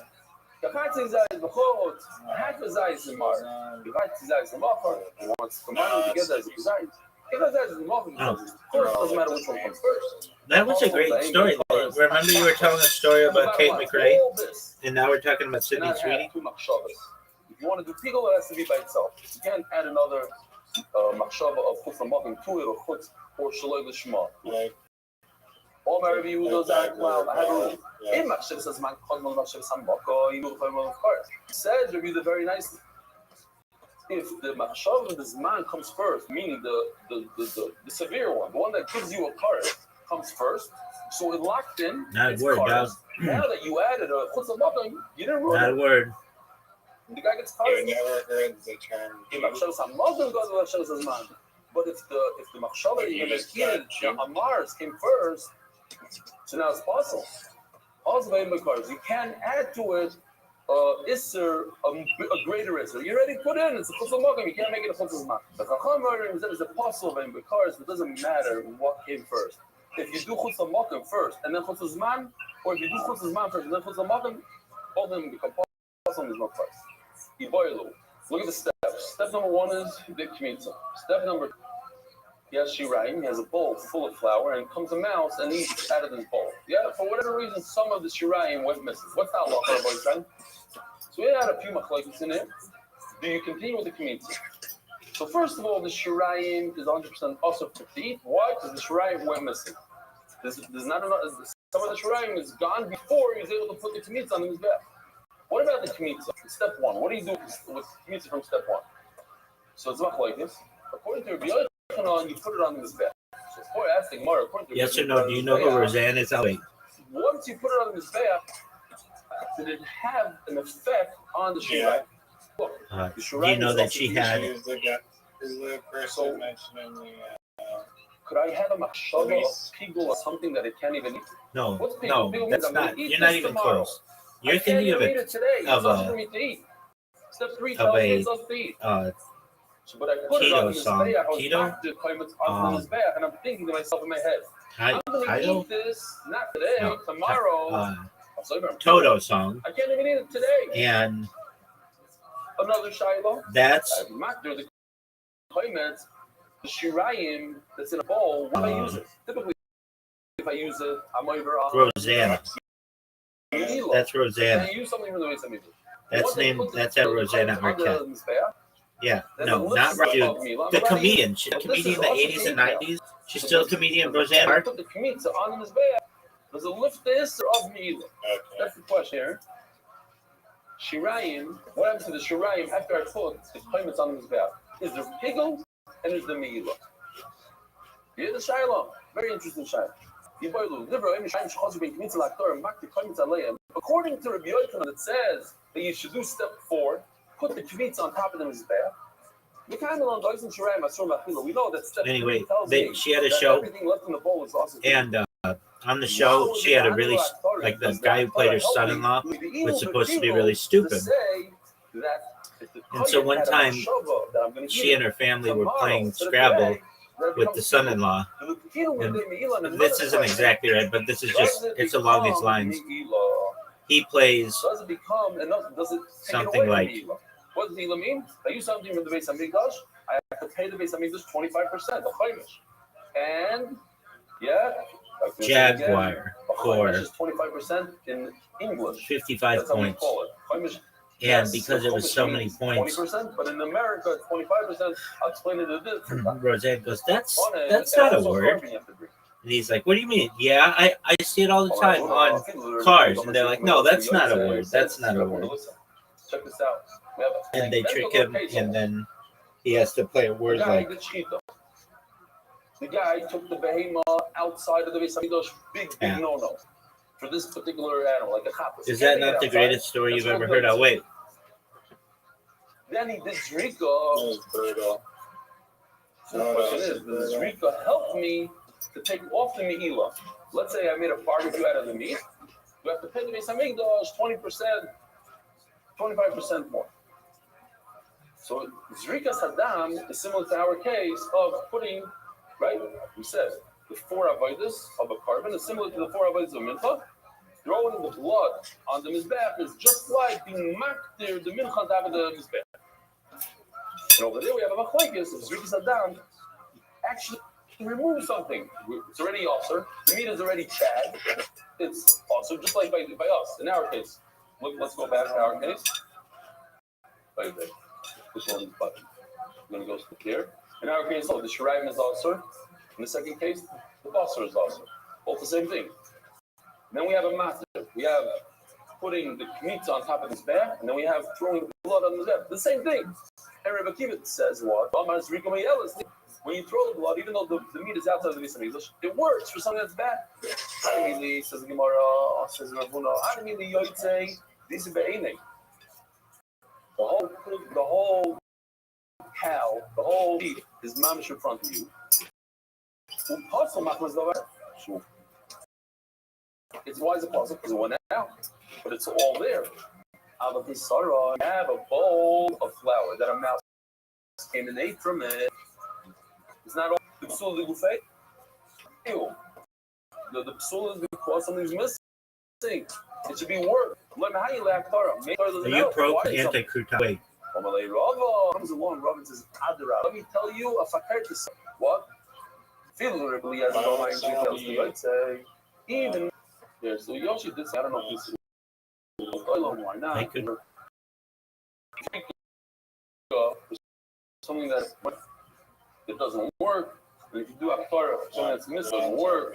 But according to Rabbi, if you do Zrika or something that's outside, it does work. So put on the notes different. Missing, so if it's missing according to Rabbi Kiva, it's green. The Zrika works, but that Torah is not going to work. Does Rava know? It would work. Mamish fakir. Why? Adarabba. I like this a lot. I'll tell you why. This game is so fucking rigged. To me, I understand it. It's so fucking. Anybody in business can understand this. You know why it doesn't work? Because it's outside. This is his name. She says, Rava, look at the word. Now it makes a lot of sense. Adarabba, he says. Single blank already. It's the lesson of Fnim. That's because he went outside and he's not inside. So it doesn't work. But this bowl of flour that's missing, you're right, it's a big problem. It's missing. But the Yisib Fnim, he's inside, he's playing the game, he's part of it. So he's missing. So he's missing if you dop him. That it works. I'll prove it to you. Let me show you the Mishnah. You don't even have to see the Mishnah. It's all on the screen. It says, what does it say in the Mishnah? 4 times, 4 halachas. The Kmitza and on the Shirayim. Pigul and Chut. The Mishnah keeps them going back and forth. But if you have a Kizayis left. There's 2 ways Rabbi said to learn the Mishnah. I don't want to confuse anybody. Very simple. Either the Mitzias, the fact is, there's only Kizayis left. Kizayis, that's all he had left. Or in his brain, it's not a Mitzias. In his brain, he thought about doing Pigul. I'm going to eat tomorrow 1 Kizayis. Says Rabbi. Do you know when you're gonna get good at It's the bowling? Mishnah that it's a physical thing. All you had left is a kazayt.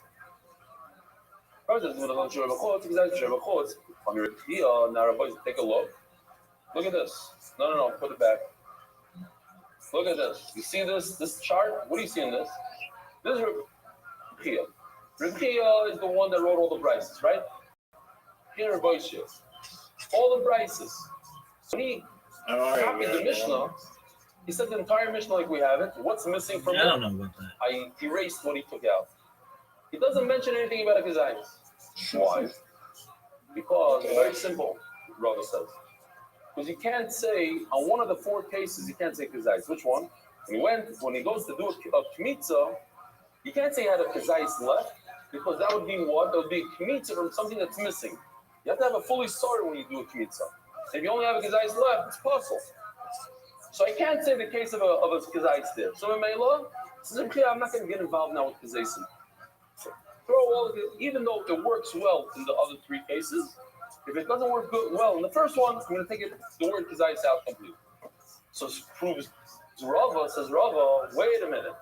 You see from here that if you have a kazayis left, the second part of the Mishnah, you have a kazayis left, only kazayis, if you're going to repeal, it works. Your pigul works, like the Mishnah says, pigul works, even though you only have a kazayis left. You ask me what was the question? If you have leftover in a bowl, does the pigul work when I put it on the mizbeach? Yes, here it says before the Mishnah works. Yeah, doesn't say my time electronic kazayis. Why does the kid take out all the kazayis from his price? We're talking about a physical thing, that there's only one kazayis left in a bowl, not in his brain, but in the bowl.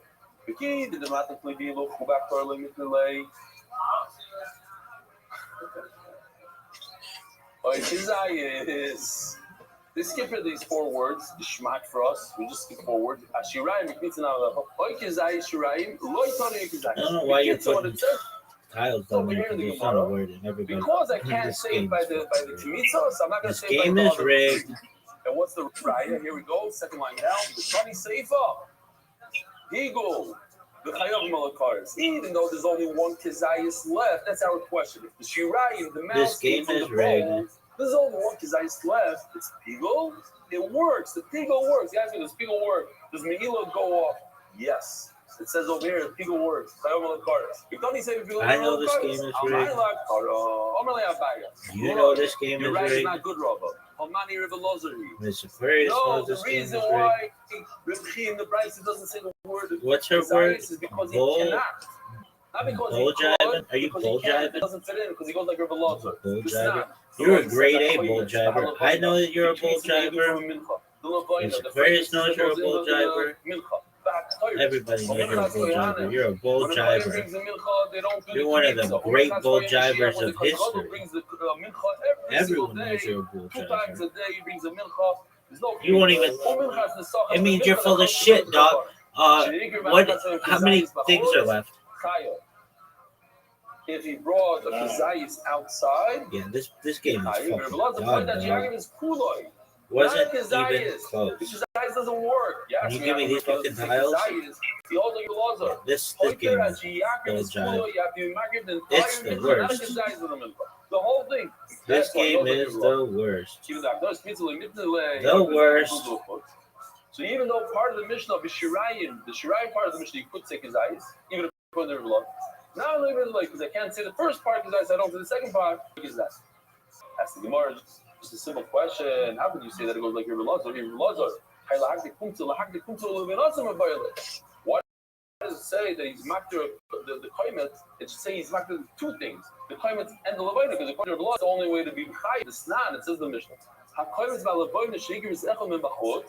This game is over. According to Rebbe Eliezer, according to the Tanakh, one out of the two. If you take my fucking spot, I'm gonna be so pissed. The law is the point that you have to understand. If you do not only the entire mincha, but the entire mincha with all the levayna, then you're chayv. So how come he doesn't mention levayna? What are you The point that you understand? This game think about it. was rigged. Sometimes there's no levayna. When is there no levayna? When it comes to mincha? A mincha is chayte. There's no levayna. When it comes to mincha is chayte. We're talking about As the Gemara, That's a, is this all this? I know it's a A lot of word. times Gemara says it. You know All it's a word. this. Are you feeling any Just for better? that little case.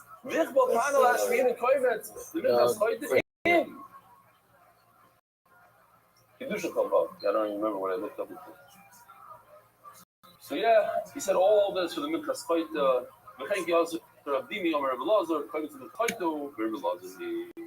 Okay, so it goes like Rabbi Lazar. No, in other words, no Rabbi, you don't have a raya that goes like that the Rabbi holds. There's a kazayis left, and then that kazayis could be pickled. No, the reason why he doesn't put the word kazayis in the brisa because he holds like Rabbi Lazar. This is no good. Okay, next. Are you feeling any better? Hold on, Marava. It's not really the clue. Anyway, hold on, Marava. One of the, I'm not going to show you again, I'm show 3 days in a row. That's not a thing, though. Bro, yeah, we'll show it to you. Fine, we'll show it to you. I mean, I got sick as a director. One of the lechem aponim, bro, you cannot eat any of the other lechem aponim. And the Gemara is medayeh hayatzos only if they broke. But what if it went outside of the Mikdash? I didn't think it got any chairs. The one that was inside, you couldn't. It's a nice deal. But the Gemara is going to say, you know what? Let's make a different deal. Instead of saying if it broke, We'll just have to agree to but if it went disagree. outside, it's kosher. That's Just a say, made if it up broke, it's thing possible, that you but if keep it became saying that you common, have. the thing That was everybody good, knows but is the made up. wrong concept. I know it's That's what made the up. Gemara is going to say in a second. Erica knows it's made up. My job is letting them drink Rothschild knows it's made up. a tougher Gemara. Kim knows it's made You're up. right. It's one of the tougher ones in office. Hello. Baruch Hashem, we got through the hard stuff. My child is almost Made up. Yesterday, Everybody knows it's made up. Floor, just meats like this, meats like that. No, that's what we have in. Who says that we had this whole sugya, right? Remind Oilam. This thing right over here. If you shechted an animal, sorry. You shechted an animal. What happened? Oh, you shechted an animal and you took the meat outside and you did zrikas adam, then it works. The zrika works. Everybody wants to know, are we watching a thing? This is a lie. But when it Are we comes watching to the movie Michael the bread, in other words, something's missing from it. Nah. In other words, missing is worse than yoy. We're watching, what's it called? Miktani hayatz is still honitness. No, you dig is GG. If it broke, then it's all possible. But if it became tame, you can. It's not a problem. Why? Why? Because it's not. I tell you, the Meratzit sits in the Besamingos. The Kohen Gadol would wear this on his forehead. Not a word. The is exactly how the words work. Not a And word. it's just like give you a little bit of a musig. It's not really like that. That's a It word. says has a power. This is garbage. Something tame. Everybody knows this shit is garbage. So hey, Gotcha, you're B. allowed to eat the bread. Gotcha. The luck about part of You became didn't tame. beat me by 100. Because of the tzitz. The other You didn't story beat me was at all. not. You're allowed to eat the Almighty drinking the other. Because the lesson that says the drinking nothing else. One is program. And I can't hear over the sound. Truth is, it should say if the lechem aponim broke, or if it went That's out a of made up. the That's made up, dog. you can't eat the rest. By the Kohen Nifrus. Why do they don't say the broken bread? How come Ashton that? Because the Nifrus, this is the Fnim, it's all there inside the Beis Hamikdash. We said before this far as Rabbi. If you're inside, you're in the game. You have a Maila, nevertheless, the zik, the 2 spoons worth of Levayim doesn't help. Even though I'm drinking else, I'd say, oh, the Rekiva says drinking does help for something that goes out. So too by the bread, when they're broken, then the 1 minute, not the zrika, the Torah helps when you mark the bezichin, it helps. You're up and everybody's waiting on you, and I'm waiting on you. Wonderful. Jeanette McCarthy's waiting on you.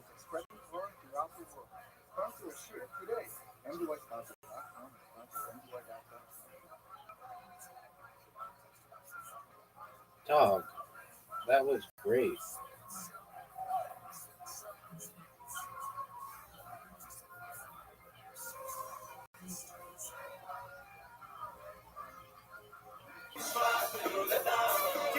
You're up, bro. Everybody's waiting on you. I go. I'm waiting on you. Archie would be proud of that. What do you think of Archie, the grandfather, or what do you think of the guy who's going to win the Heisman Trophy this year, named Arch? I'll wait. Do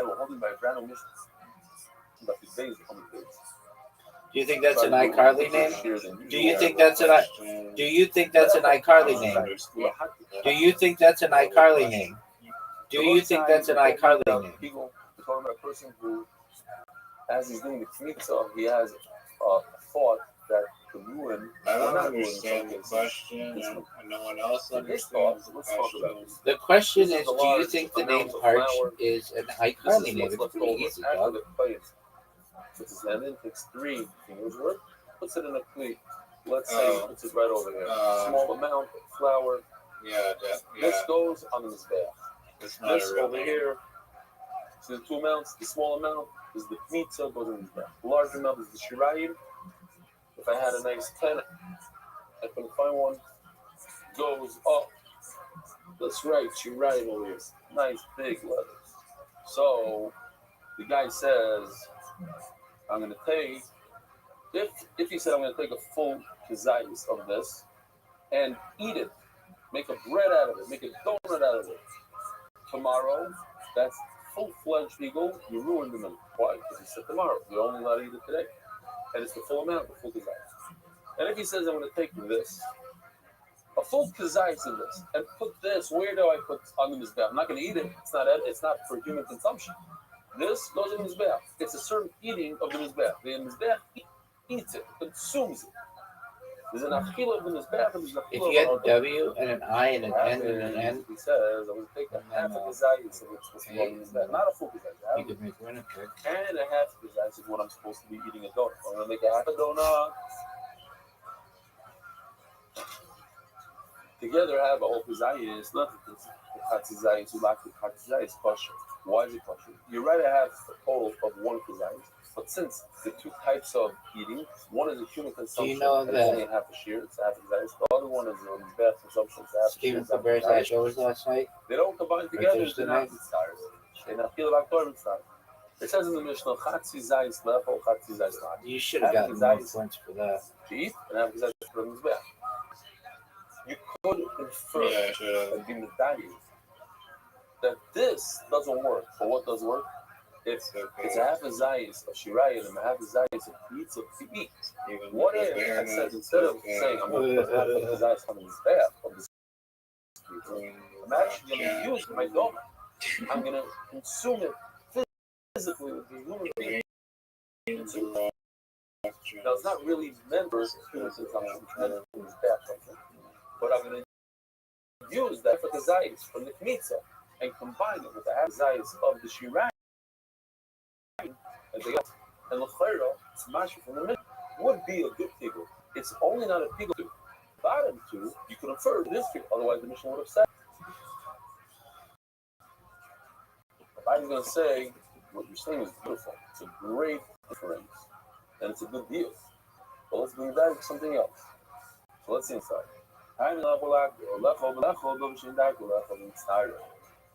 Oh, if I'm going to eat mitzvah as food, then it would combine to make the full share and make food. As in the funny ratio,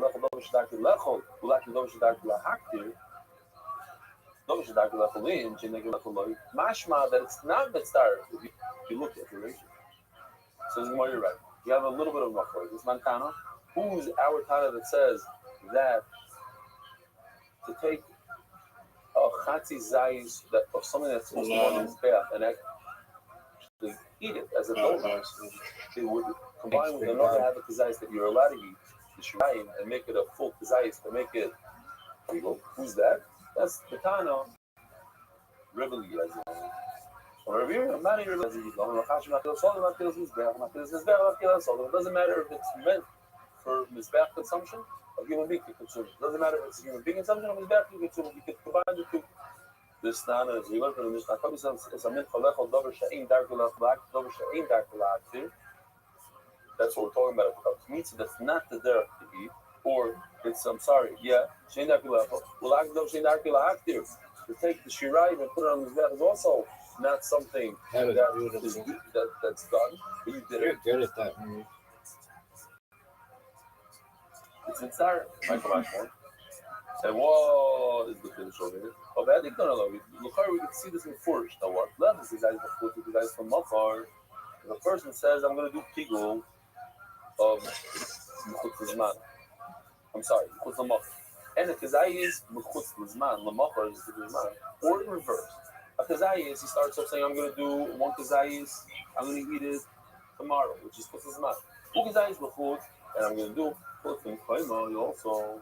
And then it says, right there, if Chatzi Zai is Mechutz, Kazai Zai is Lamachar. Chatzi Zai is Lamachar, Kazai is Mechutz. You can take it in half, 2 halves of the Kazai.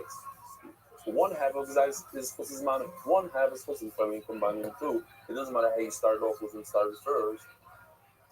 Also, very good. So we already have this up. Then it's in starter. Also, lonely. Why do you need it twice? He left over that hold over shame. That's what I thought from us. Come on, and started. If I'm going to tell you that I'm taking something that's edible and something that's not the way to eat. In other words, it's taking this back, but I put it together. I would say that it's mitzvah. That I can't say. Why? Because I already learned in the ratio that it's not mitzvah. For the Shabbos, it's not mitzvah. It's always like, if I'm going to tell you that something that's like our mission, something that's for human consumption, something that's from his best, put together are not mitzvah. If you do the ratio Shabbos, then I didn't die from the ratio. What?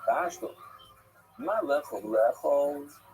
If I want to take two things to get a half of kazais and half of kazais of something that's edible and something that's not edible, I'm just sorry if they don't combine.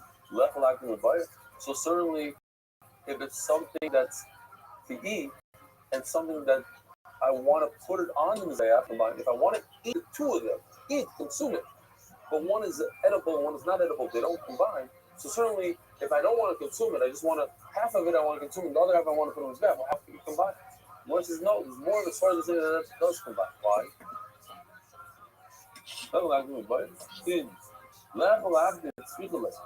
I do need that. Something that if I'm in a hospital, you do like you in the fashion, if you do something unnatural, in other words, I'm taking something like this bag. This is committed to the lungs, and this bag, and I said I'm going to eat it. That's not a natural thing. That's against halacha. So okay, no, that's why it's not mitzvah. That's why it doesn't make sense that it combines. But when I did the right thing, this I said half of his from here, which is edible, I'm going to eat. And I have his eyes from here, which goes on his back. I said I'm going to put it on his back.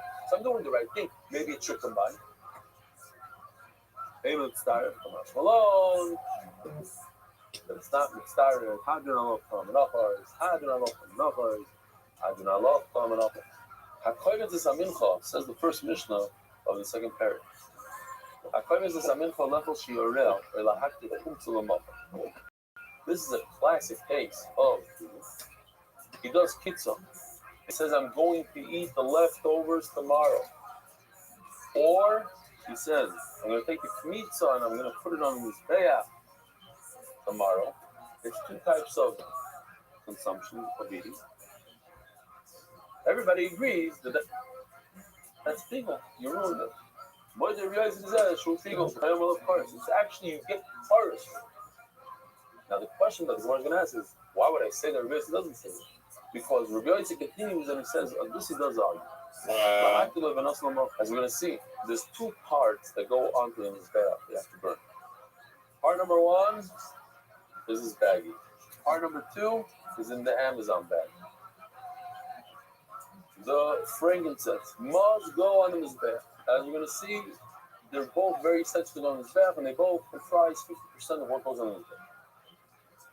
So if a person has in mind that he's going to burn the levina, the fragrance, tomorrow, that's also legal.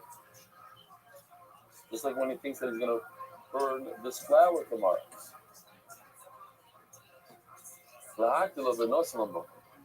The Yoyser Apostle by Makaris, the Hammer and Pigo of Hammer Karis. Rabbi Machloikis, Chacham say, listen, Lavoina is just like the flour. What's the difference? And if you have a thought about the Lavoina, are you going to eat it?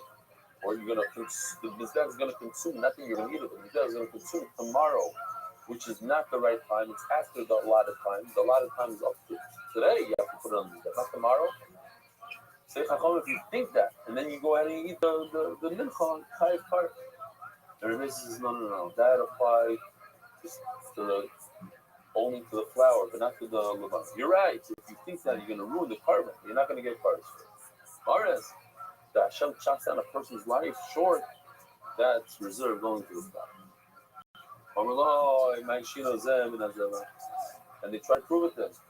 You're probably thinking, Rabbi Yossi, that the levaina is separate of the flour. But guess what?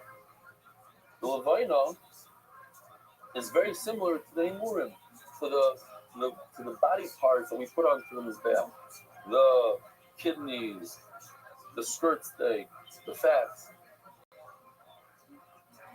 And yet, if you think in your mind, as you do shkida, you're going to put those parts, the imurim, you should have put a picture of imurim in. You thought to yourself, you're going to put those parts onto the mizbeach.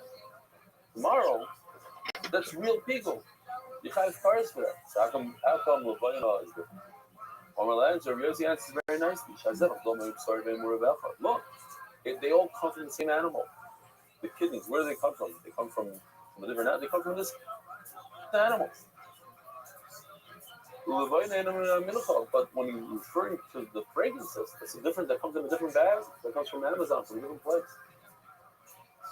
It says the Gemara, what is the point of the beginning of the mission? We all know what Pigel is. Pigel is when a person has a thought that he's going to consume this part of the mincha tomorrow. So what's the point of you telling me, oh, Rabbi Yossi also agrees with it? There's no one in the world that disagrees with that. Says the Gemara, in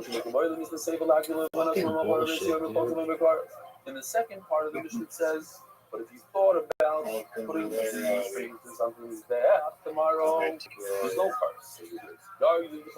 There's no. Now, at the same time, the beauty is now we have a beautiful piece. It's not a complicated piece at all.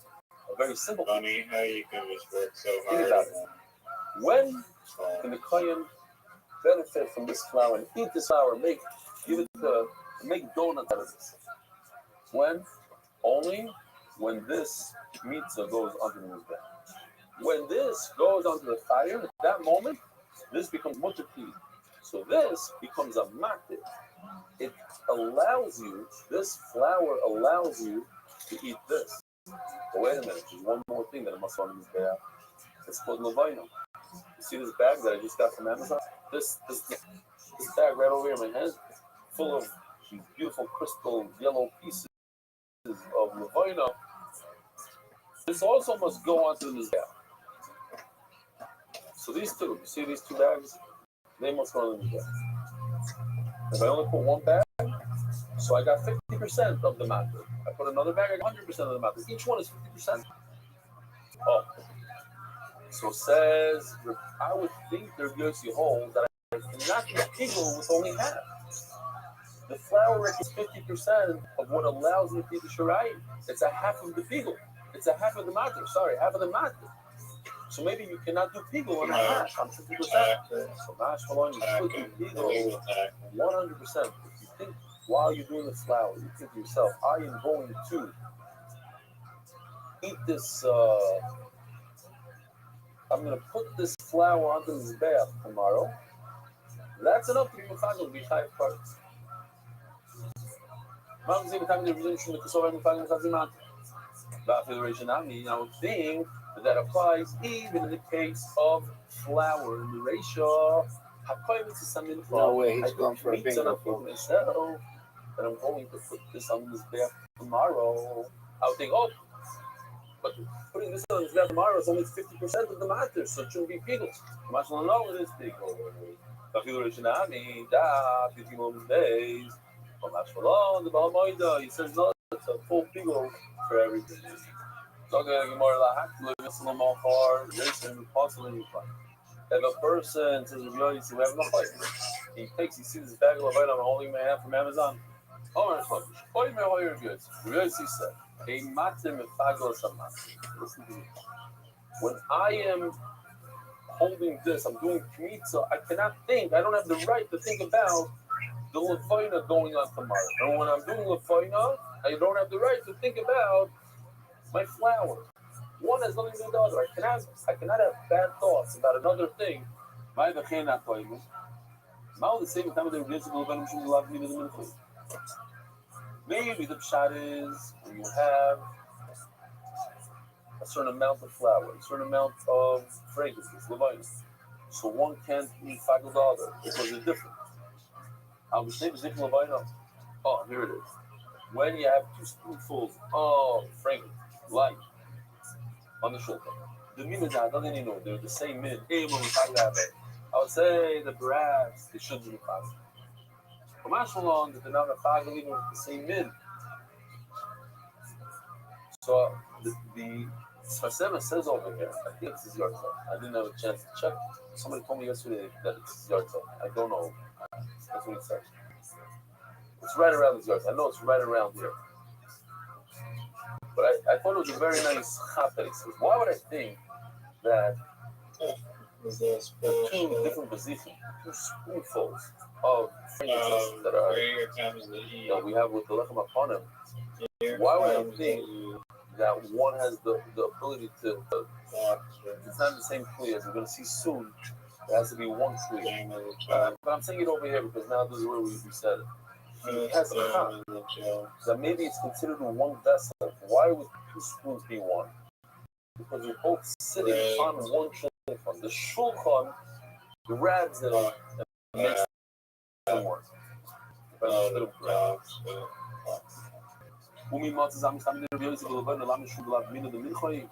you able to tell me? Are you able to look me in the eye and tell me that Rabbi Yossi is not talking about because it's one item versus 2? But don't he say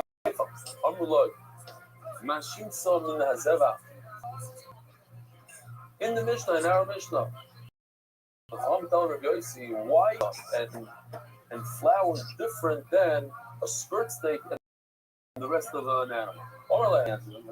Sorry, what do you mean? It's skirt steak and the kidneys come from that same animal. But Levina fragrances is not the same item as the flour, but he is talking about it being one and 2 different things. No, you didn't understand. My item and a minchas, item the equal. How many things are right? Whether it's 1 or 2 items. I'm saying that one prevents the other one from happening.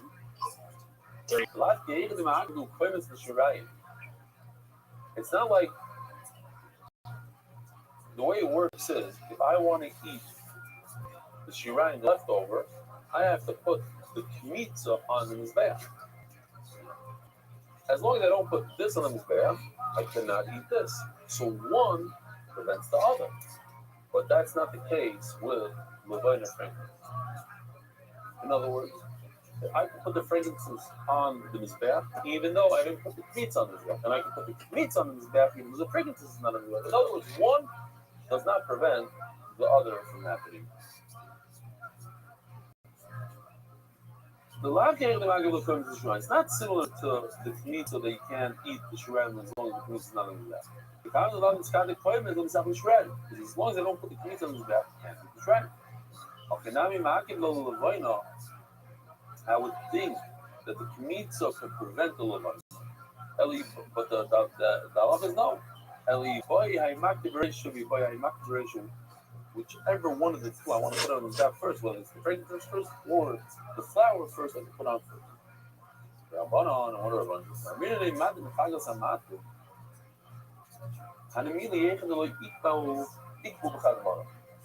So we know on Shavuos, you're supposed to bring 2 breads. 2 breads and 2 sheep. 2 shlomim. Each shlomim. I'll give it back. You cannot be mefagel from one to the other. If I'm shechting shlomim number 1 on the right, I thought if the things were down. On the left, I I'm going to eat that You didn't have one to in 3 days. cook it. Oh, you made that closer than it needed to be. Because A has nothing to do with beach. All Why right, big does dog. A have nothing to do with beach? Because they're never together in one vessel. But when you put the two things together in one vessel, like Well, you didn't. And they gave me both. so, you have the Levino. You No, see they the gave you Levino the left, they gave you the cube. those little They rock gave things. you how many of Add the these? Levino 0. together on top of the flour, on top Gave of the you a dough. single beat. They gave me both C's, dog.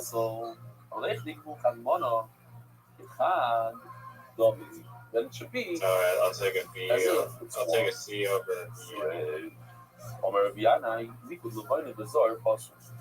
They gave you the I K. have like Bay and Vault. They gave you the W's. removing the They gave you everything that you could have from ever the wanted. large bowl and putting it on the You know, that is not allowed It's like to be done by you stroll. cherries, If he does it, Paris. it's a big stroll.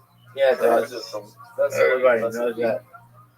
You have to start all over. It's the best. You can't add another amount of Levino. No one knows. Let the kind do it. It's too late. Once you did it, it's possible. I like how you're studying the game Like I know. to get I better. don't think I put iCarly left. At least my This keyword is is like actually. walking. A legitimate word. Somebody locker should let you regular smell locker.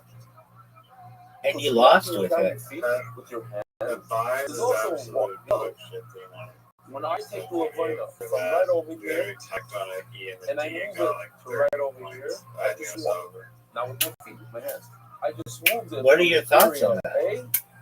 Final nail in the car. So you keep fucking me with the EXOX. That's fucking devastating.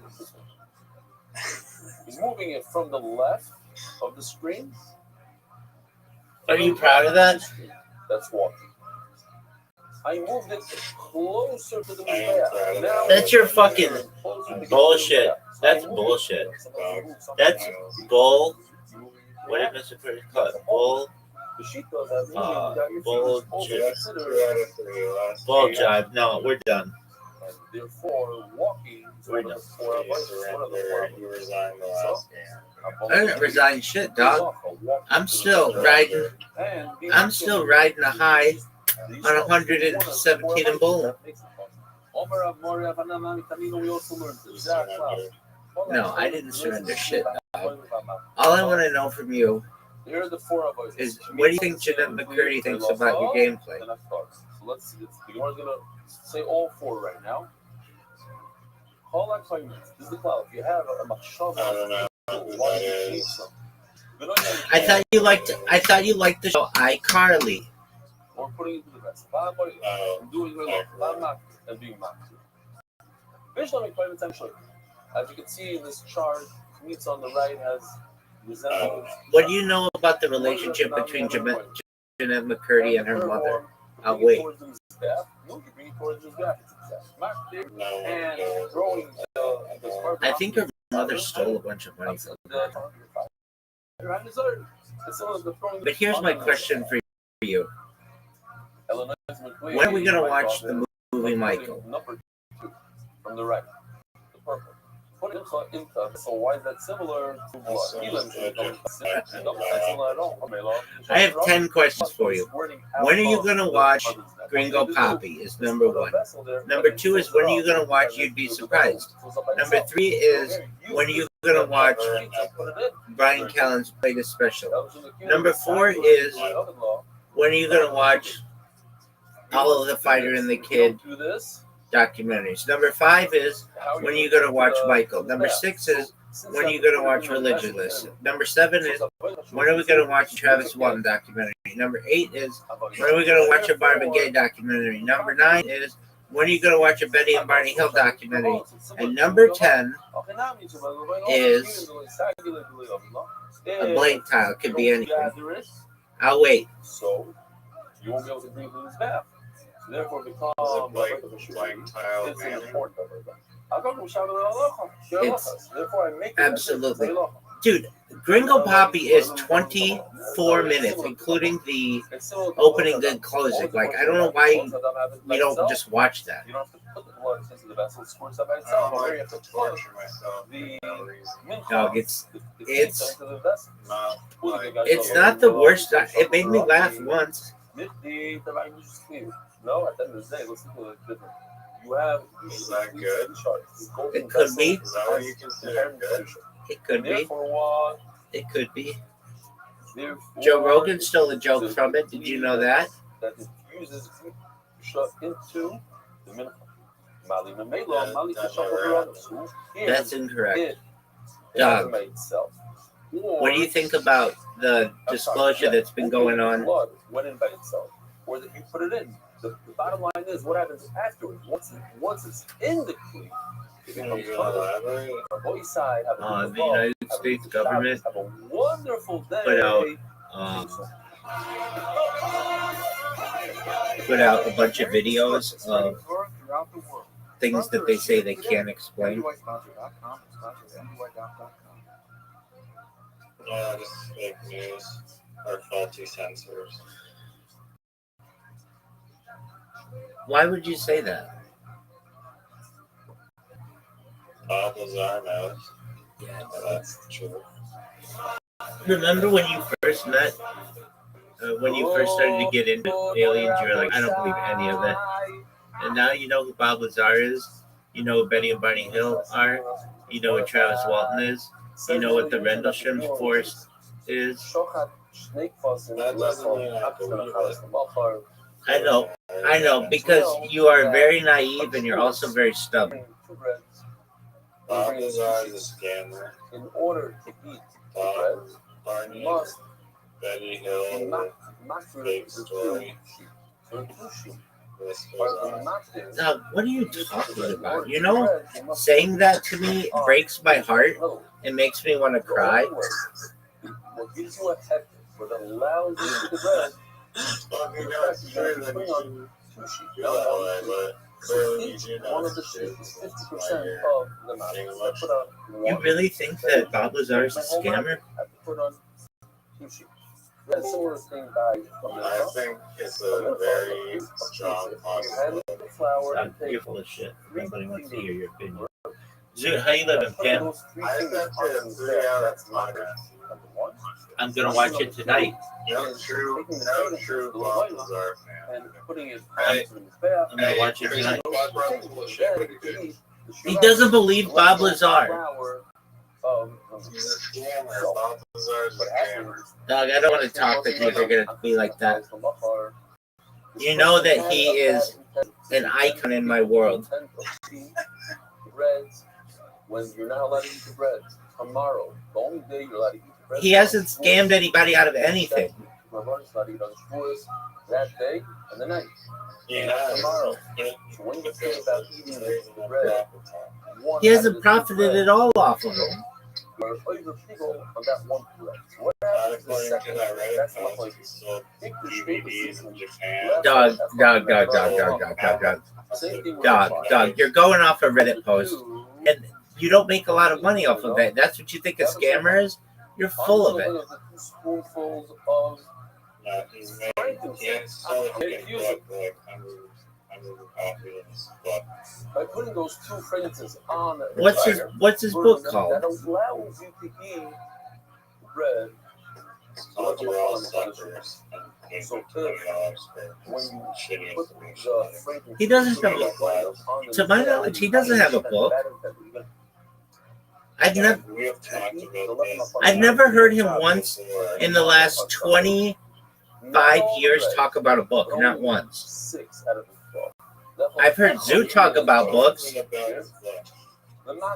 I've heard Zoo talk about books, but Bob Lazar, he's talked about videotapes, like VHS tapes back in the day. But aside from that, he doesn't.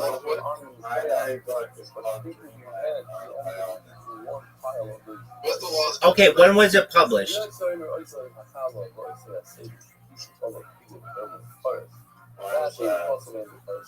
When was it published? 6 breads outside the allotted time. In other words, tomorrow. So those 6 breads become pickled by rice. 105 types of alien. Only become pickled. Types of alien. So not to become Actually, I read the book of Esther in March. But aside from that, the 105 types of alien species by the Russian KGB government. I read that in, I think, like April or something. They're all one pile. They're all from the same batch. I mean, they're all from the same. Can you judge a book by its cover? But they're all the same. You make people on one, you make people on that. For the rest, whatever you make people on that remains people. The rest, It does say but not people. The rest is What does it say? on the front cover. It says on the top, victims to victims. That is kind of weird. Riser, in what year was Dreamland, that book, published? I'll wait. I'm allowed to eat this carbon today, and I'm not allowed to eat. Okay, but I mean, aren't you gonna look? Aren't you gonna look it up? This carbon tomorrow. Part of the carbon, only the right side. No, the left side will come people. How do I get like that? What is the? You get an ear trimmer. Or you learn from a book. It's a nose. It's a nose. It's a nose and ear trimmer. They also do eyebrows. Person says himself or touches the right thigh. So the thigh becomes humming. No, it's good. It's like a filter for your ears. It stops bugs from getting in your ears.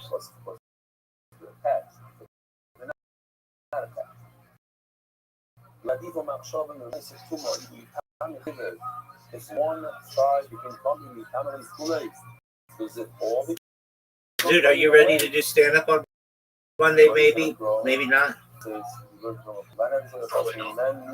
I know, but you have to be ready for it.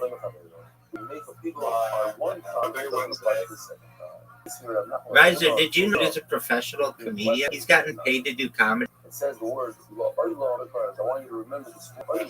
Means in all cases. Ah, that's funny. Do you think I should go to the No. James McCann. Wait till he comes back to the Rhino and just be like, hey, dog, I saw you on Kill Tony. My friend introduced me to you, and I am forever indebted to them. I want you to know that I think you're really funny and that I would like to open for you. Like you said that I could previously when we were at the Rhino Room. That's exactly what you should say to him, word for word. Let me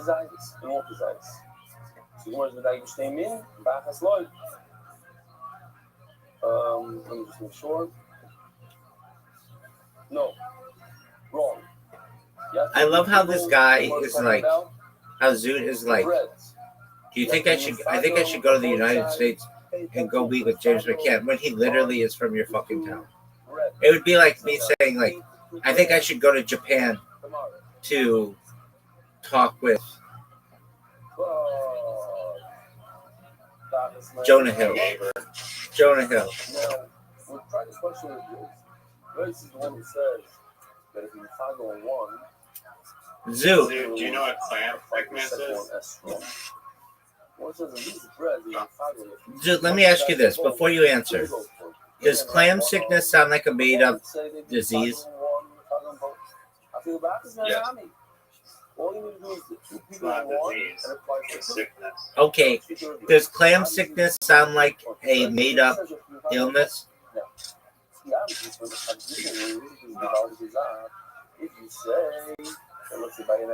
This is it speaking. I rest my case. I mean, Jim Jeffries is coming here. Are you gonna suck his dick? You should, dude. You should. You should email him and be like, hey, my name is Zoot. I'm friends with Rabbi Rothschild. Rabbi Rothschild introduced me to James McCann, and I would like to. I'm a raw comedy state finalist, and I'd like to open for you. The worst he can do is say no. And then when you're big and famous someday, you can do what all the other people do. And they can say, Hey, remember me? I tried to open for you and you never returned my message, and now you want to open for me? Go fuck yourself. If you look at it back to square one, and you still didn't gain it. You're saying now, there's Zoot with his squeaky door.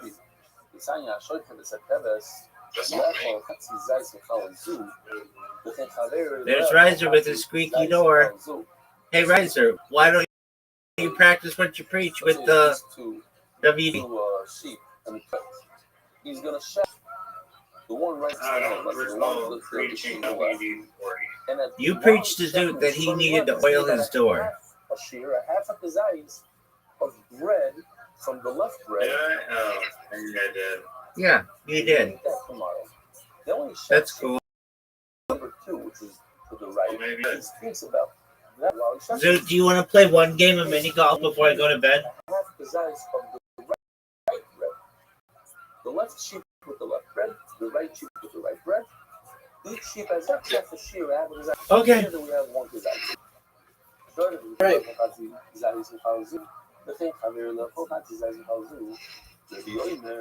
Zoot, how many times do you think Riser has beaten Miss Aquarius and me and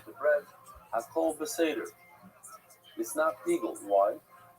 Because in bowling? Each sheep is a half a matter. And with each half a matter, because you need two sheep to be matter. Each one is a half. Riser, everybody's waiting on you. Half, he only did a half a shear, a half a design. This is a terrible shot. One of the worst shots we've ever seen. Way too hard. Way too hard. Way too hard. What if he didn't say a half a design from the left one and a half a design from the right? You're in the game, dog. Full kazayas from both. From both bread. Not the left and not the right. From both. One kazayas. He changed his wording. What's the percentage? It's like 55. From the right bread. And that is from the left bread.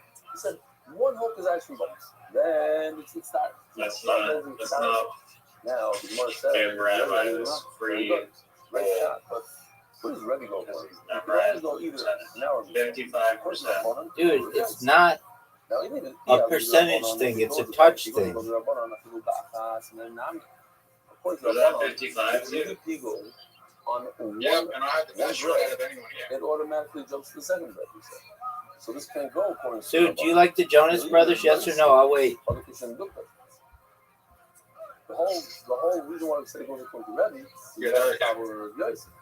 But if Rabbi has to Which Jonas brother do you like the most? I'll wait. Now, what was That's the right answer, son. Can you name You them? agree that brothers are triplets? It's John. It's No. Yeah. They are. No. You read it wrong. Joe Jonas is the oldest. Kevin Jonas is the second oldest. Nick Jonas is the youngest. In fact, says we don't read it staying in with the No, we read it with the nun. technically, One is when you're first being shot out as sperm, the one is what you're referring to the bread. None of them. I think they're all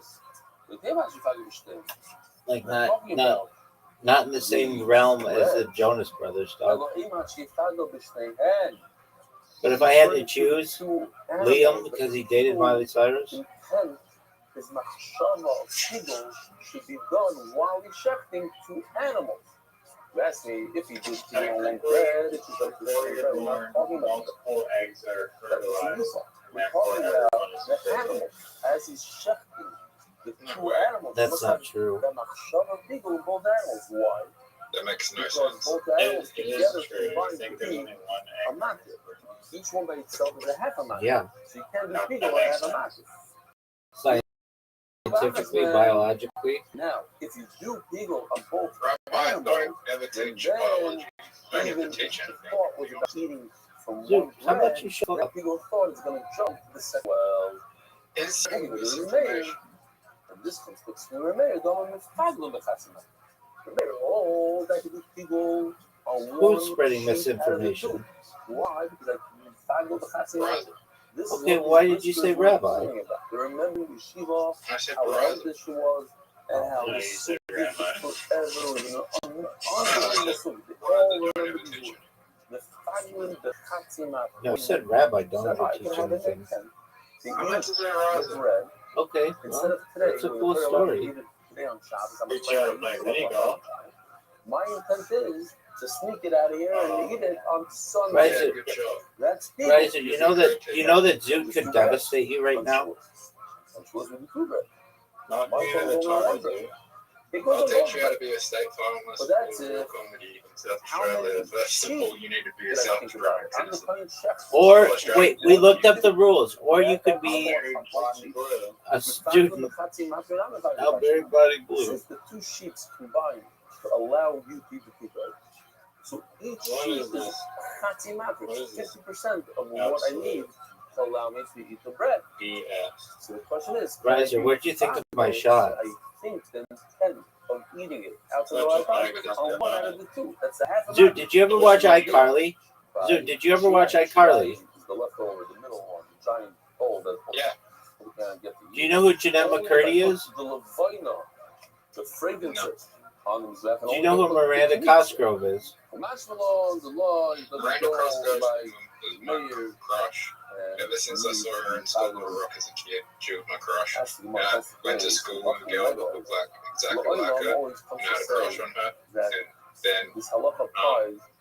I thought she hated me, and I told her, like, I got my friend to tell her that I liked her, and she said I was gross. And then I found out, like, when I was 19, like, 5 years later, that she actually liked me the whole time, and I was just like, In this why did you case, like fucking that. tell me? And in this case, the opposite. That's a I cool was story. forever. I have a rule. Forever. Ever and ever, it's like this. No, they don't. It's only All right. more than one case. It says Did anybody look like Jeanette McCurdy like you? It comes out that I'm only excluding in one case. What's the case? People in only occurs when you have intent in both sheep and not in one. Only in this and not in this. Only with two sheep, not in one sheep. That's not a word that we use in such a case. We only use the word laila. Yeah, it's not a disclaimer. And if in fact we're talking about the two breads and the two sheep, that's the your thought is about. You had the thought while you're shucking both sheep on the two breads. The shteihem is the bread. The shteihem is the sheep.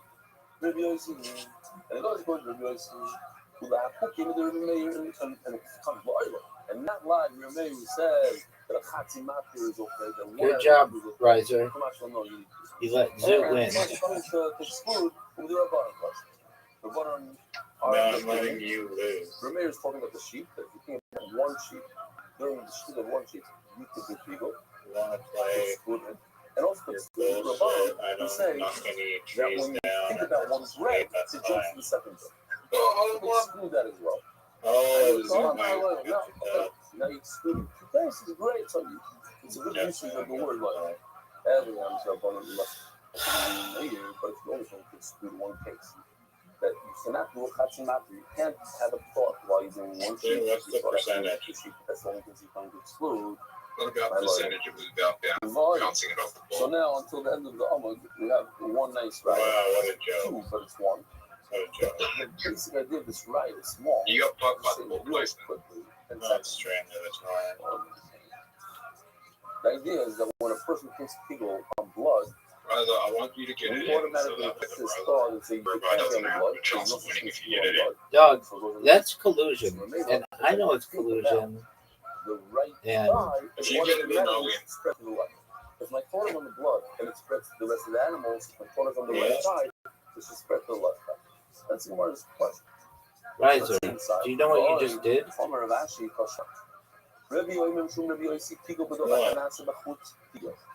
We're going to explain that the He's person just we're talking about in the Beis Hamikdash is inside and outside. Inside the Heichal, that's inside. Right outside the Heichal, it's called outside. So this case, right? He's not winning the Can you create people out of He's secret in Robbie.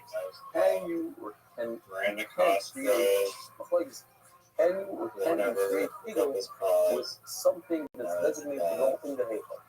Baby, I'm going to be Miranda Cosgrove's You could create such a figure, even though it's designated ringtone, baby. only on condition that it's outside of the Eichel. The shchita and the blood applications are outside the you have to do if the thought isn't something that was inside the Eichel. For inside the Eichel, there's no pigul. So pigul was about not to put pigul, but about not to put like pigul. Explains the Gemara. Inside, what's the case? He's standing in the Hazara. In other words, outside the Dude, where was the cool kid been born? I'm going to sprinkle the blood inside the Eichel. Honolulu, Hawaii. Dude, where was Rothschild born? Inside the Eichel. Inside the Eichel? New Zealand. It's not Where though? It's not a good Aveira for people. Wellington, New Zealand. That's right. Where is Mel Gibson born? Standing inside. Thinking about outside. Well, I mean, outside. Moving. Was he born in New York? Yeah, he was born in New York. The skirt to go on his bayah, outside his bayah. Not the Mizbech at first, but Mizbech at pizza next outside on in Gazaro. The Shirai Mamachar, let me show you what's like if you look the Nachas, they used to take the leftover blood Australia? and pour it right over here, 2 little drain holes.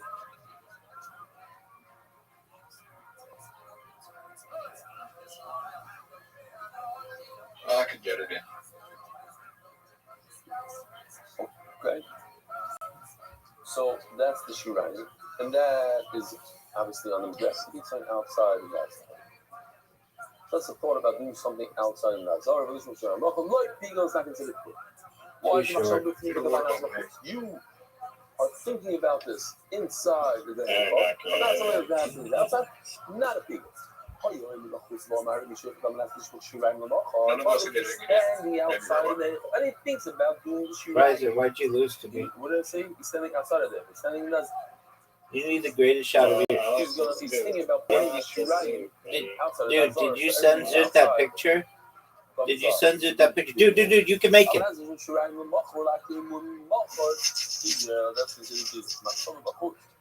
Did you send Zut that picture? I'll wait. Why not? Zut, why didn't you look at his picture? But when he's doing Shirayim, what exactly does he want to do? He wants to blood to make the blood pigul. That means you can't make blood pigul. But because we learned in Dude, I have a question for you. There's an entire list of things.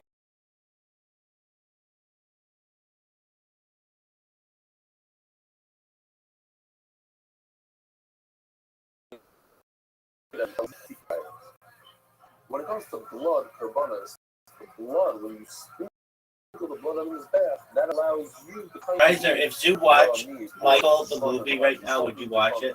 But you need the blood is the matter for the meat, but the blood itself has no matter. So the blood itself. What the fuck, people? Am I just speaking to myself? Let's talk about a mincha. A mincha, what allows it to eat shirayim? The kmitza. So the kmitza itself doesn't have a matter. The kmitza is the matter to eat the shirayim. Therefore, cannot be completed. Hakoinets. This cannot be completed. The halavoino. And the frankincense also. It goes on his bath. It's part of the matter of shirayim. Like Torres. It's just a weird place to put a sacred hope. Well, no. Torres is nothing. Torres is Torres. I'm just thinking about where I put it. Because you're not even meant to be on The that mincha side. is kohanim, and the mincha of a kohen which is completely burnt on his bath. The mincha is a sachem, and the mincha of a sachem also is burnt. The mincha is Mashiach, and the mincha of a kohen every day, twice a day. There's no kmitza. Goes between his bath, and blood doesn't become kmitza. So obviously, when he says that it's conceivable when you're pouring blood, trying to make the meat. Yo. So you ask the Gemara, so that's the question that we mentioned before. Yo. Can you hear me? You think about the blood. Yeah. Are you fucking serious? People extend from the blood to the meat. The meat and flesh. That's the mouse and the little baby boss would say, you didn't think about the meat. All the reason fabulous from people. For the kosher babies that up buffet, it's over here.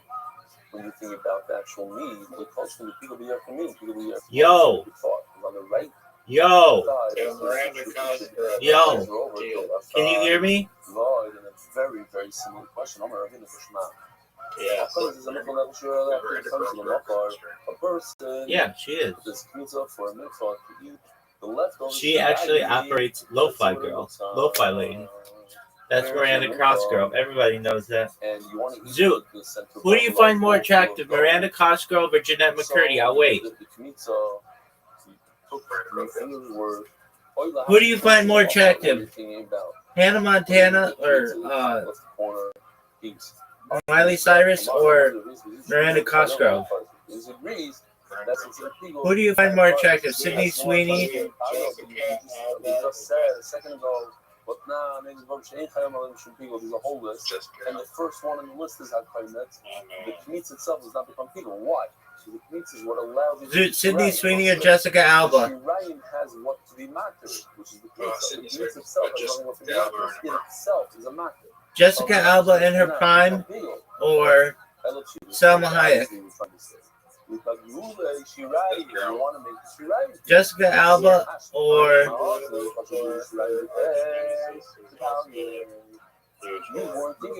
Lily Phillips?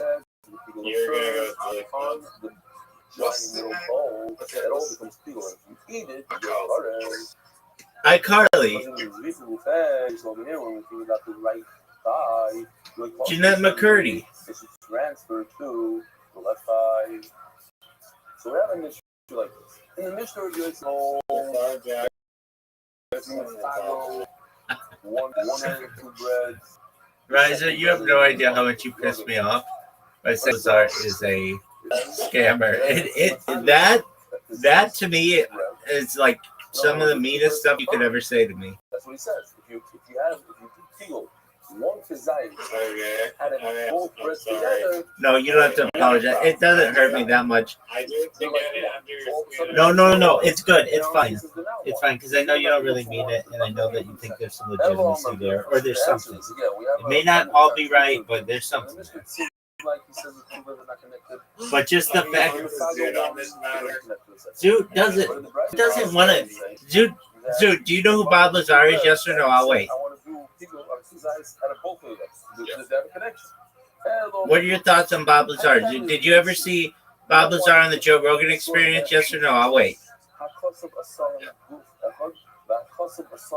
Did you ever see James McCann on the Joe Rogan Experience? Yes or no? I'll wait. In the same pasuk, they seem to be one, and they seem to be independent of each other.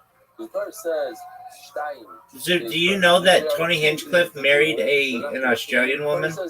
Yeah, no, the two of them become one. Like, therefore, he says, 10 years ago? On the one hand, they're like one, that each one needs the others. And then they got divorced shortly thereafter? Each one individual. So, if you decide to mix it together, Dude, it is at this point you should say, yes, I knew that, no, I did not, or whatever your answer would be. But if you divide them up, split them up, then they are divided. That's because of such. Riser, remember that time Zoot talked? Okay, it's easier to use. The boy said the carbon plug. There we go. Something special happened to you. A person was released from jail. Okay, Riser, who's your favorite astronaut? I'll wait. So the question is, what if he's Muftago on the 10 breads of a rice? The rest of the breads, the 30 other breads. That's why I said, Riser, who's your favorite astronaut? I'll wait. That's a phenomenal answer, but she's not technically an astronaut. I think they changed it so she is. But okay, who's your favorite astronaut before the year 2020? I'll wait. Regarding the 2 loaves of bread, if you find one, of course, you're very happy on them. According to Rabbanon, it is. So, same thing over here. A carbon target out and find on 10. So, according to Rabbanon, all 40 become bigger. But the real said, 10 is 10. And the other 30 become positive and not bigger. Right, did you hear my question? God, is my shit not working again? We know that Zoot, believe it or not, is a map. What the fuck? Meaning, by throwing Zook, can you hear me? That allows the parent to eat the meat. Are you fucking serious? Also, by the way, there's a little Riser, bit can you hear me? not a little bit. It's a map. Riser. So what happens? What the fuck? This is some bullshit. A half a kazai, outside the lot of bloody, this carbon today, I'm gonna eat it tomorrow. Just to have it. And when he gets to Zrika, he says another one. That's the short pico. Zrika, that's the short pico. Riser. We did a half a kazai by Zrika. Riser. What the fuck? Why? Combine the two. The beginning, the end, the two. You think I have the possession from Riser. Riser. Right.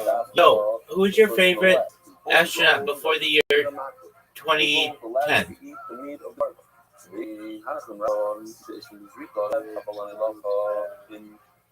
Oh, sorry, I think I'm cool. That's an excellent answer. That's acceptable. Cannot combine Astronauts aren't real. together with. I will accept that answer. Do you want to watch a 3-hour podcast with me on Bob Lazar? Did you really watch it all? Were you even more impressed with Bob Lazar now that you've seen that interview? She does number one, Drew is number four. So certainly number 2 and 3 can. Amy, the lady said that you can't combine any of the 4. All right. Here's my question for you though. It's like Don't worry about it. Whoa. Wow. Who hosted the podcast with Bob Lazar? I know you sent me a link, but who hosted it? I don't recall the guy's name, but I think it's the same guy with Joe Rogan when as a guest on his podcast. So when he shot me, For whatever reason, this guy's got I'm going to eat. This guy's got no. Hold on a second. Hold on a second. I'm going to eat. I have kazais from the bread on the right. Hold on a second. It's so far-fetched. This guy's got blush. Is it Daniel Jones? That's the link they sent. Because first of all, each sheep is only a half of the mouth.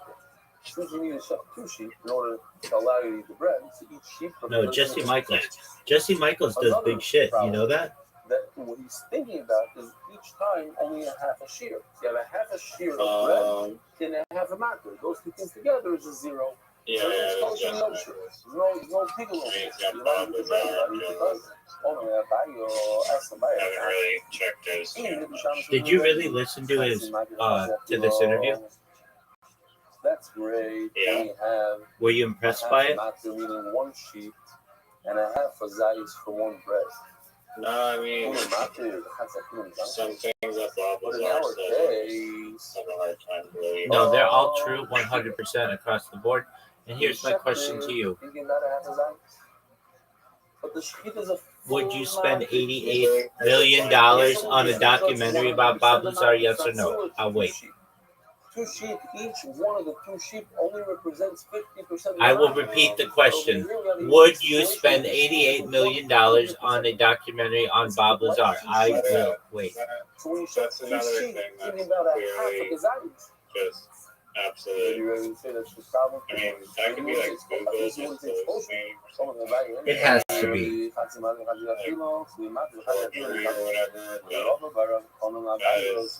way that movie should cost anywhere near. There's literally a Bob Lazar interview. His wife. Graphics that were like. But he had intent only for Let me ask you this. Now, this is, I feel, one of the great questions of humanity. Do you think it could have been 8? Would you have believed it if they said it was $8 million? There's no difference if he does shchita and zrika each one. Far more realistic $88 million. $8 million still seems very high. Two sheep on Shavuos, and each Yeah, one after you you put about watch half a the dozen. budget or sorry, after you see that Each one movie, of the that market. story, yeah, This is 100 cents. this could have been done like If Rabbi didn't hold that by Shkita, and what? And by Shkita shutting the full market, doing Shkita and thinking about having light, and then doing another full market, doing Shkita, thinking about having light. He says it is a deal. That's the line. It was watch it was Bitcoin Obama. Case of two sheep on Shavuos and saying that it's also. they had to get the lighting just right, VR, because the reflective surface of the UFO had this Why? particular Because you have to make it sheen, zero. and it's That's just how we're running up. so hard to recreate VR. Just to the specialized team of 900 people to So again, try and get the sheen right, the UFO, stuff like that. in this case, where he did Shkita and a half of Kazakh, he's really going to have it. He holds it. It's 8 According to Green, there wasn't a In publicized. this case, Rabbi budget. would also be forced to say that it's Hegel and it's Did Ramah. you know that Bob Lazar does Shkita of one sheep, thinking about half of Kazakh on one bed, and Shkita on another, even though it's not the same case. Did you know that? But the same case. I've heard his discussions on it. He thinks that gravity is a wave, and he doesn't believe in gravitons. You see that even Do you believe in gravitons? I'll wait. Where do we see this? Rabbi Yossi goes this now because it says the Article or something. says I'm Let's going look to it up. take this lavina, this fragrance, It's and put it on his bayah. Tomorrow, It's Rabbi Yossi hypothesized. He makes it there and he says, listen, it's not a hypothetical elementary particle that they are hypothetical elementary particles that mediate the force of gravity within the framework of quantum field theory. While gravity is classically described in Einstein's general relativity as the curvature of space-time, quantum mechanics requires forces to be transmitted by discrete particles. Similar to how photons mediate electromagnetism. Key theoretical properties of the graviton include spin-in statistics. They are spin-2 bosons, which is required to match the second order tensor nature of the stress energy source in general relativity. Mass. They are predicted to be massless to explain the infinite range of gravity and to travel at the speed of light. Charge. They have zero electric and color charge. Is the first time you've ever heard the term graviton just now?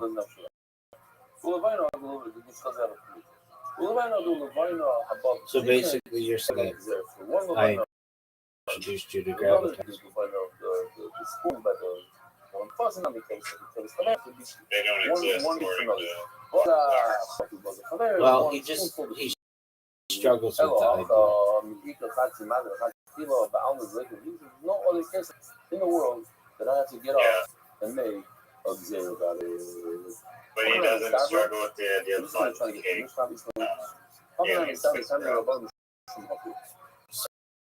Sponge cake? This is the bottom reason. Sponge cake. Says, that is true as well. If you had a chance to ride in any shape alien spacecraft, what would it be? Of course, that's the right answer. That's a phenomenal answer. Toroid or sphere. Wait, no, I changed my mind. Jafar Jackson. What are you saying? All right. Here's my question to you. This is a serious question, so I want you to prepare yourself for the severity of the question. The reason why in a regular mincha, I hope that you're ready for this question because it's very, very, very serious. And the question is this. of the Xera of. Do you want to watch a documentary on Betty and Barney Hill at this moment? Yes or no? I'll wait. Similarities we make Xeras, but not something that has nothing similar to it. No, I'm playing pickleball tomorrow early in the morning. So I'm going to Wonderful. sleep in a little bit. That's a cool story. Spreading Torah throughout the world. Sponsor a share today. Did you know that that's a cool story? We're going out. Did you know that that's a cool story? You want to hear a cool story? I would love to hear a cool story, dog. Alright, I have this old friend of mine named Max, who I went to high school with. We're holding the design analysis on top. For whatever reason, my Facebook feed popped up like this See the Fly group, which is like this you want to bring this base jumper group flower from carbon to the Rothschild. Squamish, and So people from there just post all sorts of base jumping related that would activities be or whatever, paragliding. In addition to that, So I most other than click on the group and I see my have these old friend Max had posted in the group like 2 days earlier, asking if anyone wants to go like, jump off the cheap. And so I messaged him and I was talking to him You today. have to put these two guys on the It's like, hey dude, so like Squamish, what's up? And then Each one by itself is only he messaged me back and he said that that's he wasn't That's Squamish, why he was just when leaving you're putting them Squamish. onto this payout, But that you must then you want last to be night over on a big at around 7 p.m. And that is he thinking that you're was, going to be eating the flour, trying in 3 days. what's it called, like Grand Rapid Put both of these on or White whatever the kayaking, Whitewater kayaking along the rapid. Whitewater rafting. Of the two. And There you according go. to the Muhammad, that doesn't work. Yeah, he You was have doing to that. have 100% And there's like a class 4, class 5 river. That's And the voice said he's a finish. That's only when you put it on he his back. went But what over about some when you do the commute rapid and you think to and yourself, then oh, I'm going to tipped be eating over this underwater and then yeah, smashed tomorrow, his face on a rock. That is and a then, very strong eagle. He I luckily didn't get knocked unconscious. You go like That would this not with be your good. fingers. There is no Levina. Levina, you don't go like this with He your gets fingers. up, So in this avoida and going like this with your fingers, pizza. his nose, like his You did septum 100% area of his that nose avoida was the just wrong like intent, totally with the bad intent. disconnected. With the intent of eating it tomorrow, and, so it's like, great totally people. You're eager that screwed way. up. And he sent me this picture. You eat It was like the most gory message I've ever You know what's going on? received on Facebook This is what we said that you of needed this to guy's go septum that was just completely disconnected from his nose, or like where it's supposed to be attached. And it was just like a gnarly photo. He got it stitched up and he was worried about whether his nose will heal correctly and whatnot. And the pizza right over here. But yeah, so he's flying back to Ontario with discombobulated nose, but he wrote a post on Instagram that said he was basically quitting extreme sports, and that he was also into speed flying, which if you don't know what speed flying is, it's where you are both skiing and like paragliding basically at the same time. There's no parachuting. And so you'll go off the ski hill and then take off in parachute, do a bunch of flips, land on the ground, and then take off again. The whole thing. Keep that That's it. so your grill kick in. And he told me that speed flying is the second most dangerous sport in the world. Only flower. And I did not know that. Doesn't exist. But he said that he's quitting extreme sports, particularly the speed flying and the kayaking. He said he was unsure if he would quit paragliding. You know, normally anything that you would say that would take you that long to say it, I would say That's a cool story, but that actually was a cool story. Is your friend okay? I mean, it sounds like he is, but he's had a recollection of the value of life and not to take those kinds of risks. Yeah, he says he's known a lot of friends that have died doing extreme sports, and it seems like he's had the realization that's not worth it. Apparently he's had 2 very close calls with death, and he doesn't feel like having a third. So, take it easy. He told me that in the parking lot of the Chief, which I've been to before, but I haven't, I guess, found this particular spot. It's been a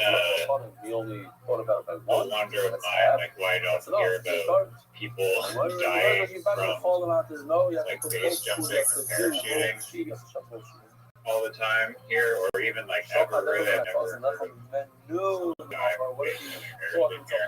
I've only heard of really like 2 rock climbers that have gone off and died, but apparently, I mean, this is not unique to the Chief. If you go like the Matterhorn, there's like a huge graveyard of people who have died trying to climb the mountain. Or whatever, but in the Chief, apparently there's also like a memorial of people who have died either climbing or base jumping, parachuting, whatever. So I'll have to check that out on a day that I'm feeling not particularly grateful to be alive. How do you base jump Chief?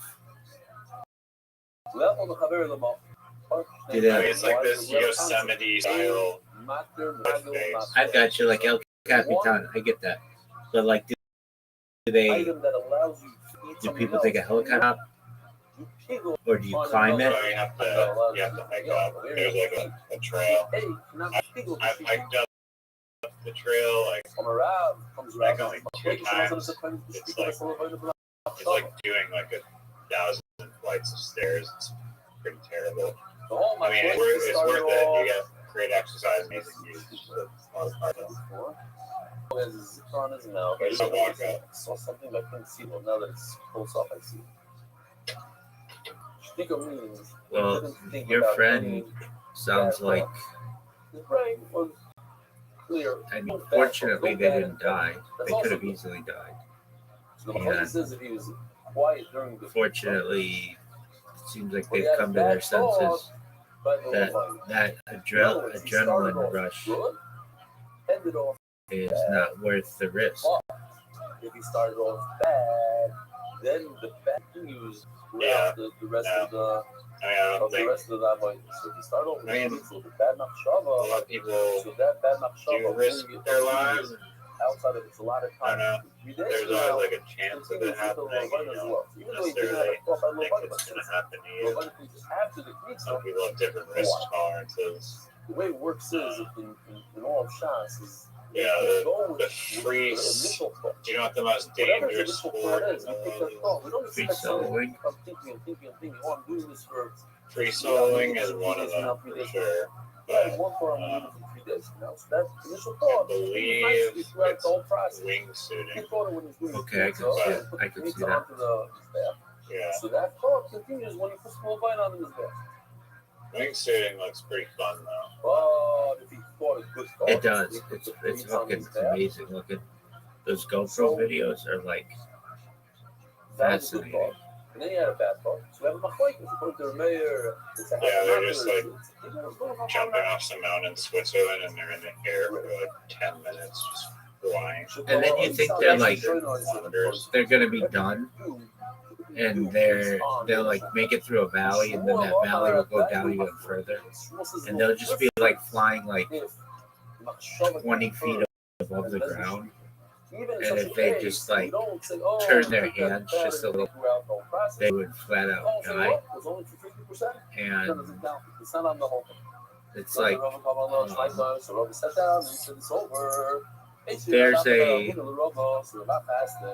there's a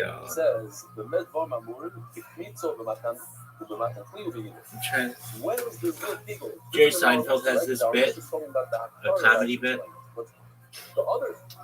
that is something like, why do rock climbers wear a helmet? At a certain point, the helmet's wearing you. And it's kind of true. It's like at a certain point, like, it doesn't even matter. If you're going to try to wear safety protection, you're going to get fucked up.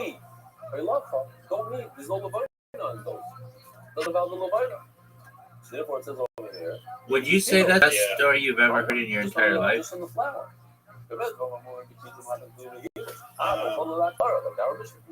actually searching up a couple days ago, just wanted to see like a montage of Jerry Seinfeld's stand-up, like, but just like a stand-up from like the show Seinfeld, not like the show Parks. He has a lot of good comedy. Zoot can take notes. For sure. So I know what you're talking about. Were you able to find some?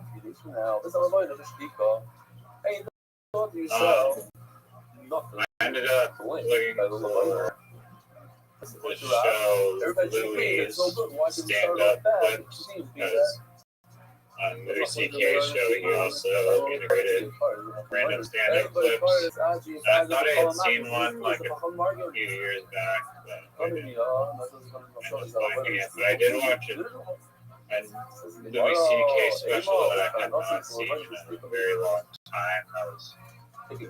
It was like a new one, and made me laugh. It's like, it's good. What's the best thing you've ever seen in your entire life? No. There's two cases. That's one of them for sure. That's cool. You really like Louis C.K., don't you? And you finish off Machshava. That's why he's good. If Louis C.K. asked to masturbate in front of you like he did those chicks, would you let him? Came after the claimant of Machshava. I mean, as long as he asks politely. Oh yeah, he'd be really nice about it. Yeah. Like this.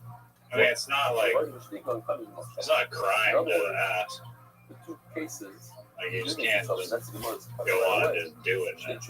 Oh yeah, no, that makes you creepy. So do you think he should have been considered like Me Too'd or whatever? Good on the right leg, and you ended off on the left foot. No, because if you're being like polite, then it's fine. Like, you're allowed to ask. You started well, And and say you yes. poorly. You can like ask. If you go like this, you have two different. That's true. You start off great. Do you think that he is one of the top 5 comedians in the game right now? Who are your top 5 right now? Who are your top 5? There's a price, another one that we didn't see yet. My top 5. Yeah, and we're talking not who the public sees. You need 5 people. You're in a sad mood. You just had clam disease or whatever, and you need 5 comedians to make you laugh. I'm number 1, but don't include me. And Zoot's up there too. You don't have to include him. So aside from myself, who would you choose as the top 5? They don't even have to be comedians. Just the top 5 people who make you laugh that are famous. Because everybody knows them. Can't combine the two thoughts of Like super famous or just people that make you laugh? Number 2, ended up great. Yeah, that's a good point. They have to be like bigger than Stevie Weedy. Rap says when he started great, and one really feel good channel that makes me laugh on YouTube is so it's referring to the Saddam Steve Lawless. Do you know who this guy is? No, He's a stealth camper. Nobody knows that. He's like the YouTube king of stealth campers. And he has like a few million subscribers on YouTube. And he'll just go and he'll just he's stealth camping and like he's like roundabouts or like build these like fake like contraptions. The one we're talking about here and is the bull and the goat. he inspired me to still camp on Vancouver Island. Didn't really camp out, but What happened? So really, you take everything that we have, you double it up. 8 inside. why did I fail self camping on Vancouver Island? Yeah. It was because What happened? I mean, I successfully did it 2 nights in a row. The first night I went there, I set up my tent on the beach in the dark. There were like bugs, and my phone was like dying, but I used the last little bit of light I had on my phone to set up the tent, and I woke up and there's like crazy beach around like 200 feet of beach because the tide was in, and then yellow was like running around. It was amazing. And then the second night, I almost died practically. Got eaten by wolves. Or I was scared I was going to get eaten by wolves, but we're in like basically in between. I guess it was still in the area or Tofino, kind of between there. And then there's a big beach, kind of like this like U-shaped beach, but it has like underfoot kind of cliff going around and like you did an entire set. The second one U-shaped thing, and then I had to like walk like a long way to get there and down a bunch of stairs. Like it was like at least a mile walk. Felt like to get there, like 50 minutes each way, and I had to go bring my camping gear like twice. So it was like an hour walking to get my stuff there. And then I found this piece of beach tucked away from people, even though I could have literally just done it like on the main shore.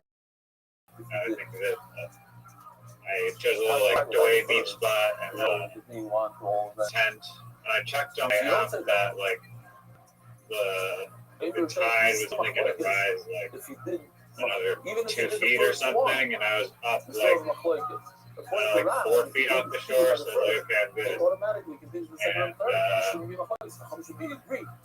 it was nighttime, go to sleep, meet yellow, tent, and then I was kind of worried that the tide was just going to like keep rising, and I'd like wake up underwater, drowning, or whatever, but it was fine. The tide did rise like 2 feet, and then we didn't die or get eaten by wolves or bears. And then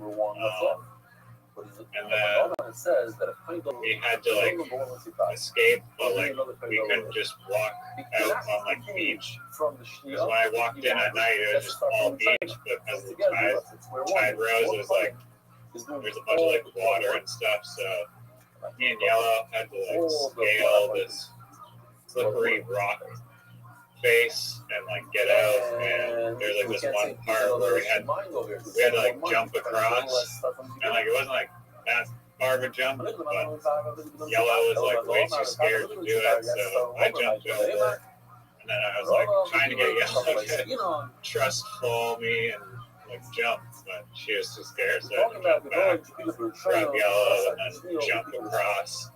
And then make it, and then we had to like scale this slippery rocks to get back. So made it, and then after that, it was I just like could not find good spots because I moved to Euclid, and then I couldn't really find a spot to camp there, and then Tofino was also annoying. Couldn't really find a spot to camp there, and then I was like, screw it, I'm just gonna sit in my car. Even though I had a tiny little BMW coupe that was not good at all for sleeping in. It was really not fun. I got kicked out of my car for not kicked out, but I got a warning from the town people to Fino for sleeping in my car. And they're like, yeah, don't let us catch you sleeping in your car again. And I was like, okay. And then I found a better stealth spot to sleep in my car, and he was horribly uncomfortable. If in fact the person does, Yeah. based on his first thought, Okay, so why were they so strict about you in your car? Say, oh, I want to be Fago on the third one. Because I was just in like some random neighborhood, and I wasn't like in like a van that actually tell that I was in there. Like, you just see me clearly sleeping in the car, which is not allowed. They don't want doing that. If everyone did that, then there would be people paying property tax. It's still in Cooper Island area. I'm gonna go explore there more. Okay, and why were these considered and not just normal camping? Instead of doing 1 and 3, and the middle one is quiet, and now we had a problem. Let's do 1 and 2, get a bad thought, and 3, no thought. That fits into the words. But Yo, can you hear me? I had the thought on the third one, and therefore it uproots this whole thought. If you want to have the thought in the third one, then you wouldn't have thought in the second one. You better be in the fucking elevator or some bullshit. Why would he have the thought on the first and the second and not have it on the third? Obviously, he's showing you something. You're going to pick over Yo, can you hear me? Yeah. Okay, why is this considered stealth and not just normal camping? Why would he rethink it? Normal camping, you're doing it with permission at a campsite or campground. Where you pay money typically to, and you get like a little spot or whatever. Stealth camping, it's, I guess, illegal to do. You'll get a fine if you get caught. You're doing it in random locations. How much is it? Permission. How much is the fine? It probably depends. I mean, I don't think it'd be too bad. One set of blood. You will talk about one set of blood. So Yeah, I'm not really sure what the fine would be exactly. Rameir says if you're just a toggle, so the first one, that's probably it's what you want to avoid if you're still. Right. I get that. How do you get cars? And why stealth camping? Like, it's just the rush of it? It's not enough to do Pigo by the street. I mean, it's a little bit, it is kind of a little bit of a rush. For me personally, it's just about, like, you get to pick your own campground and enjoy nature from like a unique point that's like private and undisturbed. A lot of times campgrounds can be really noisy and chaotic, hectic, and I've had terrible experiences camping before where like it's like some group of people are just having like a giant scary bonfire, and I'm like 5 years old, and like they're out like screaming and drinking until it's like 5 a.m. and I'm just trying to sleep. Like, yeah, no bueno. So being able to choose your own little luxury spot and make it home is a nice feature, and also you don't pay anything. And, yeah. Did you have a tent? I did have a tent, yeah. Okay. I bought a tent specifically for that mission of stealth camping. And do you like to camp? Just like when you do something when it's kosher, I like to camp. finish it out, you do everything. And so kind of fun. I had a little air mattress, and I slept good. I feel like if I was in a good spot, then it wouldn't be too bad. You have to be mindful of like where you're gonna go to the bathroom and stuff. And being prepared, but if you're prepared, then I think it's fun. Or it can be fun, at least. It is kind of difficult being without electronics, but that time I was just, I didn't know where it was going. I guess in the car, I was mostly just bumming around the beach, having a really good time. So. Okay. Yeah. I'll tell you another crazy. It's not super crazy. Okay. Can you wait 1 minute, please? I'm sorry. Yeah. Thank you. Excuse me, one blood, one cow throughout the whole process. You ruined it in the beginning. The blood is no blood, the blood is one. We're talking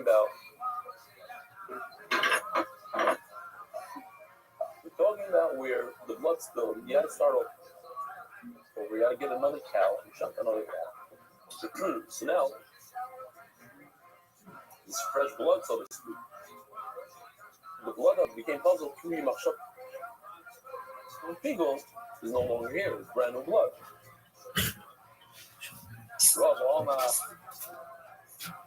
I feel the thing with Pareva. I'm sorry, but no, I don't have to say that. Brought another cow in here. If there is no one. That's exactly how people All right. work. Thank you for your patience. Go ahead. Yes. Yeah, no worries. Also, for other things, we're not I was on this beach called Long Beach, you know, Long Beach, it's like miles of beach, and it's amazing. My one gripe, which I'm not alone in, I'm sure Long Beach is just completely inadequate parking. Like despite there being miles of beach, like you get thousands of people. There's literally just one or two parking lots, and it's just like never enough parking. You have to get there early if you want a spot, or get extremely lucky if someone's leaving. I think when I went there, I got there at like 4, and then as I opened and never gonna find a spot, and then I just waited, and then through the luck of God, I got a spot, and then I was like, okay, great. I get super drunk, and then I drank a bunch of orange juice, and just way too much. And I took yellow, like this, walk along the beach. And I was walking along the beach, really long time. I got all the way around to like the end of the beach, and I was very dizzy and dehydrated, probably.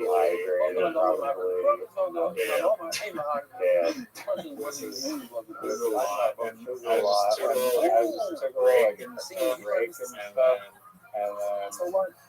And then I got up like 10 minutes later, and I'm like, yellow, let's go back. I was calling yellow, like, where did he found? And then I was like, freaking out. She ran away. It was no good. Where did she go? And I was like, there's houses over there. Screaming for finally, 5 minutes of me screaming, running out of the tall grass, just like tail wagging, not at all, like I was, and then I'm just we gonna say walked this back, now and we here. walked back, Pretty to sure I go say a little bit Just like tipsy, you. and yeah, it was a good time. Yeah, it was a good time. I was also, we had like this like ball ball and and we we were were kicking like ball up kicking and the down the ball beach. up and down That the beach beach. also just That like beach the also tide just goes like down. the tide goes down. There's like Tons and tons of like tons and beach. tons of like beach.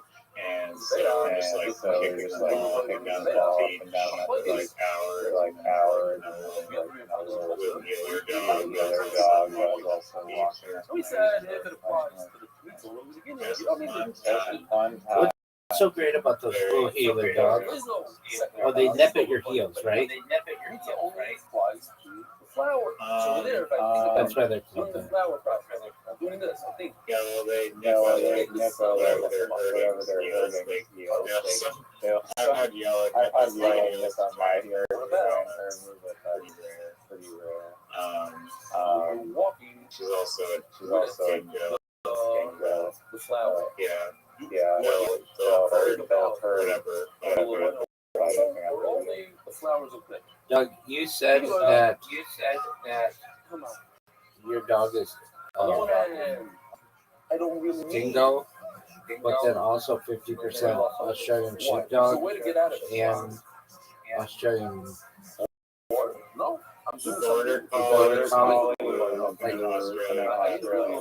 Then how? I need to walk. I get Australian passes cattle dog Is like a mix between a a wild dingo and a border collie border collie or or some some herding dog. dog. And she is related to the dingo from Ayers Rock or whatever, Uluru or whatever, that ate that lady. Chamberlain, Baby, Laney. Laney Chamberlain. Or Doug. The Lavina and the flower, so too by Yeah, the they could have been yellow. yellow. Not, it wouldn't have been yellow, but it would have been yellow, like great, So now the map is so Green. there's too much theory now. father or mother or something. The flower have to walk to Lavina. Bitch, you can have a look at the Lavina. All right, big dog. You've got pickleball in the morning, and I've got a 3-hour Bob Lazar podcast to which to listen. Come back tomorrow, and I'll beat you again at mini golf and bowling, and I will also beat you at Scrabble. Does that sound like a plan to you? When it's something that allows me to eat something, allows me to do something. Do you think iCarly? Do you think if iCarly were filmed in 2026, it would revolve around pickleball? When it's an insignificant avoider, it's not I don't matter. think pickleball is I'm not saying it's not legit, but don't you think it's something that they would have embraced in iCarly? If it's not matter anything, then that itself is the entire thing. That's a possibility. Looking Yeah. at it, Okay. and therefore, that entire All right, well, avoider, that enjoy your avoider, game, which is not iCarly, and save up all your iCarly credits for when you play stupid ass words like quite. weak and not matter. Sounds good. Peace out, Girl Scout. Peace. Shout out to Right, everybody. Well, I gotta consider everything that's about. What's about? Right up front, that might be hard to see first. The pizza and the In lawyer. 1989, a soft-spoken scientist in Nevada went on local television When I'm talking and about said this, something that would moving baffle this, the world for the the next 3 pizza from decades. He said that he had point A to worked at a point B. secret government facility called it doesn't allow me to just south of Area 51 do it. in Nevada It's not Desert, helping me to where eat his something. job, his It's not allowing actual me to throw the job, blood on was me. to reverse There. engineer the propulsion system of a Well, craft. it's an important thing. That was I not can't made by put the human pizza on hands. the back A so that flying I don't get saucer there. 53 So it's feet an in important diameter. oh, No that's in seams, that avoider. ribbons, How panels, could you buttons, wiring, or controls. So what are we saying? That anything that's not a Ladies and matter gentlemen, Today's guest is the white whale of American alchemy guests, the enigmatic and ever-elusive Why Chico is not a market? It doesn't allow me to do anything. Bob Lazar. So you say you use that left leg. You know, That Lazar did freak me so tomorrow, He's a freak out. Bob is basically a walking paradox, a human head spinner. let's It even almost just one more feels time, like guys. an It's optical beautiful. illusion of a So some of person. the other things roll up. Oh, I've heard the shame of my parents. If it doesn't include a heifer, We've now heard a former director of national intelligence who oversaw all I've heard American the intelligence Ashuri. This agencies is an openly important discuss stuff. a UFO Let's talk tracking about that if program you're asking. And there's housed like at a Area people 51 on its own. specifically. Oh, We've my also God, seen past directors of the CIA, congressmen and women, and whistleblowers across agencies endorsing the existence of a decades-long, multi-generational UFO crash retrieval and reverse engineering program. What?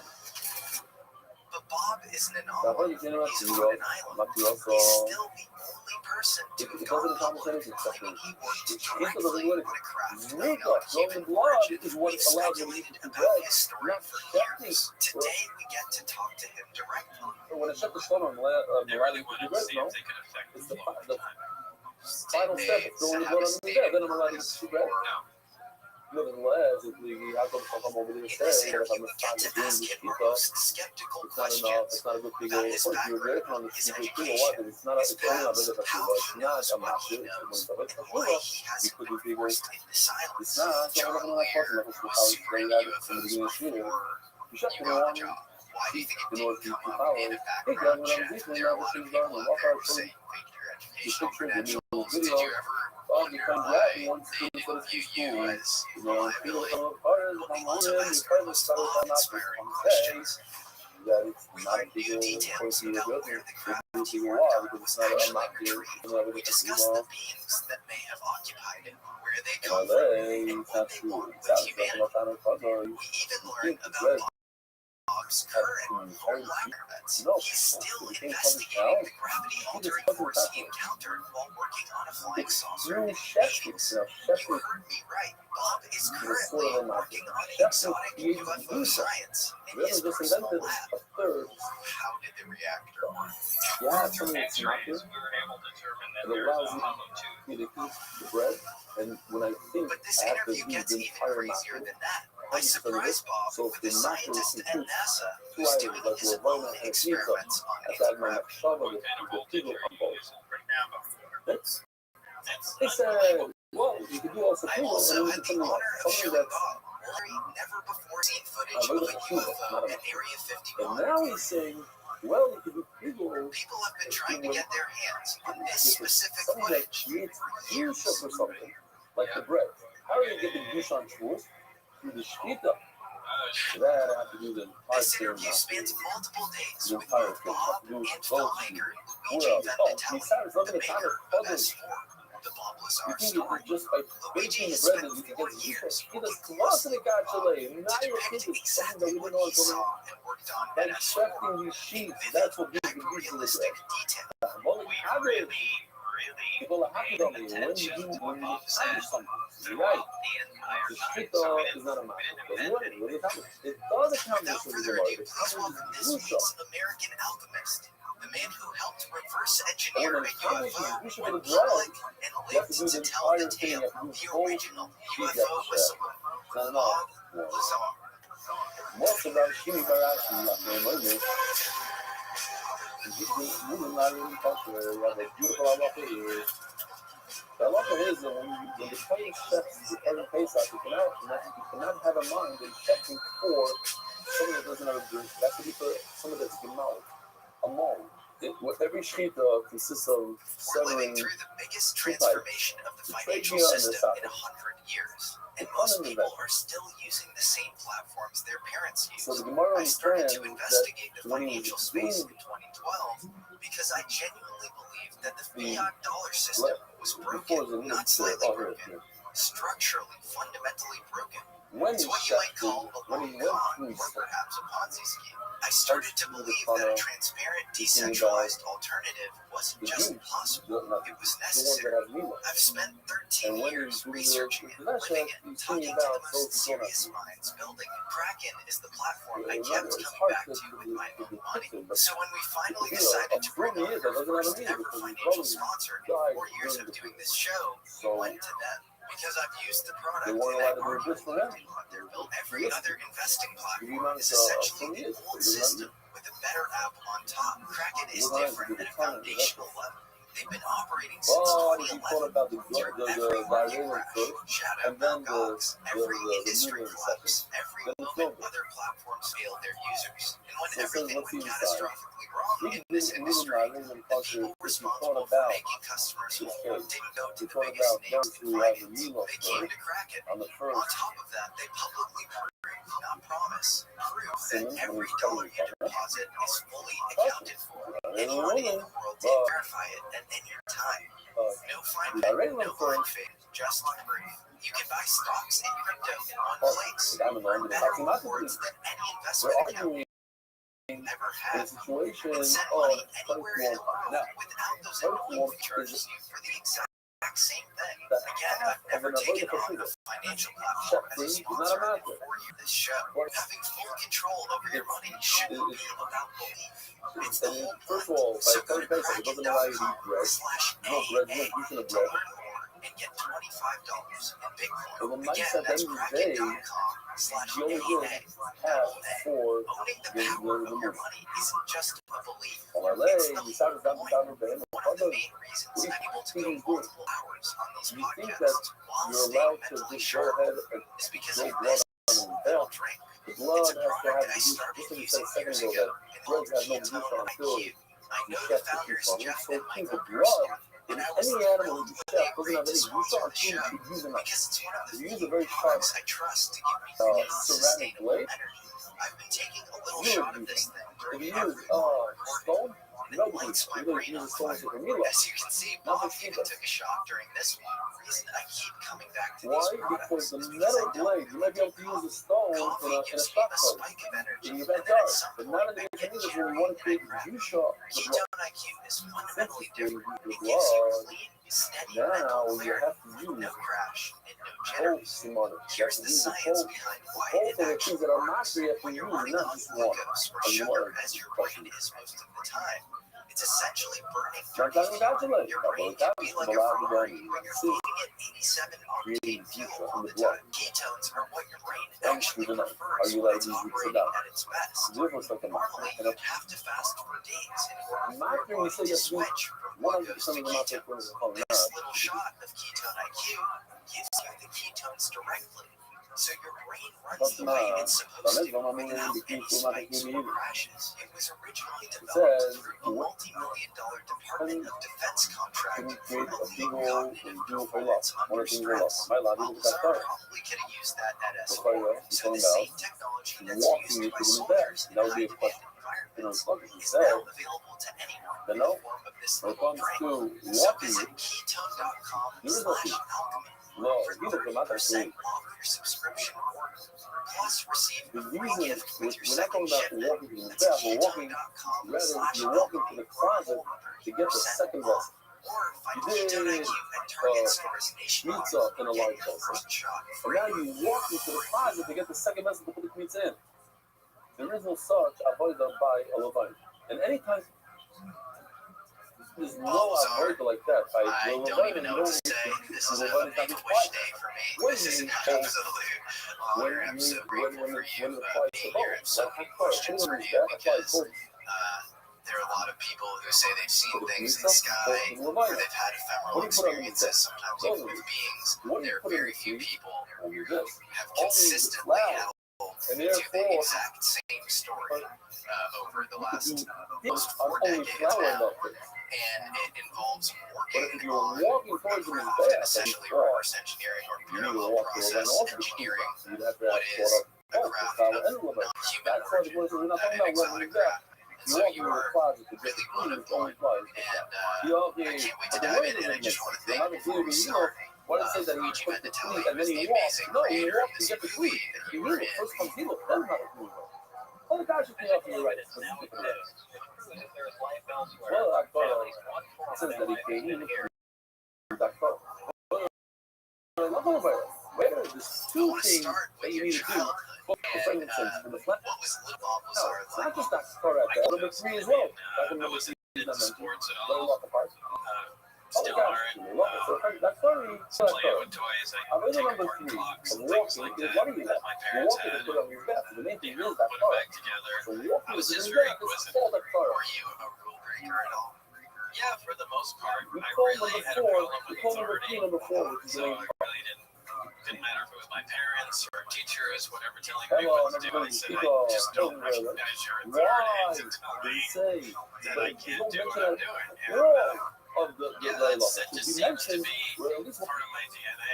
And you say that when you put the pizza on the back, felt sort of arbitrary to you. It's think like, about why it, are you in a about position that to thought. have any power? Right.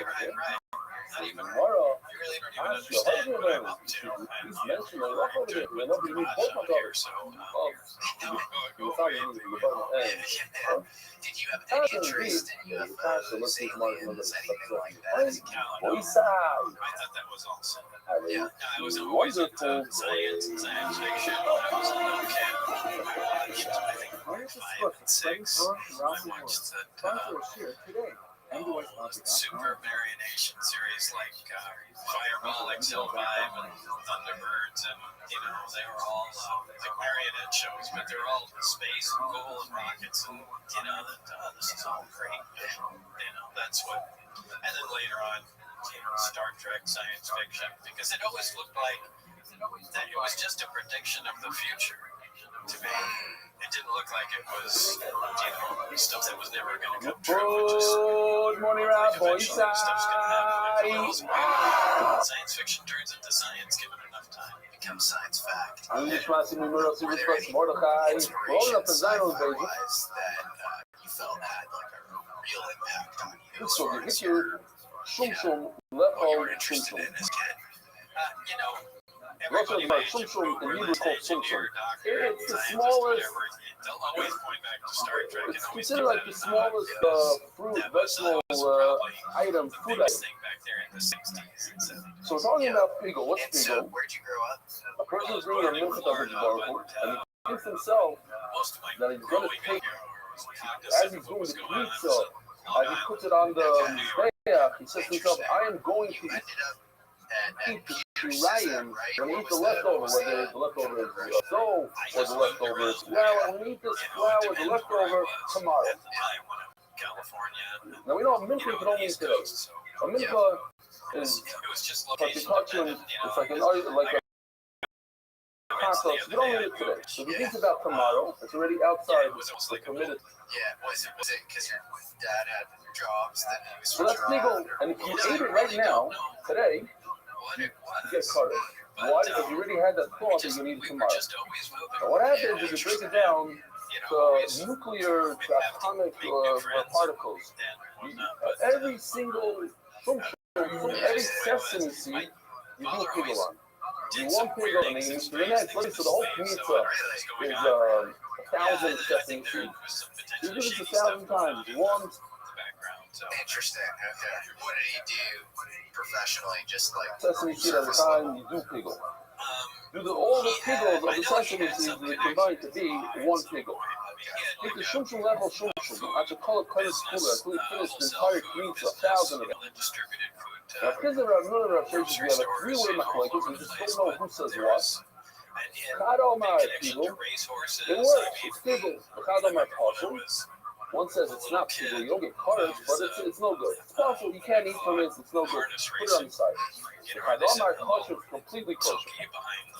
Lemo, so now we're going to do a very quick chazar of everything we learned yesterday in the video for. Mandomar pigo torneo. So this is the Chatzi Matir. It's not the Chatzi Matir. Check this out.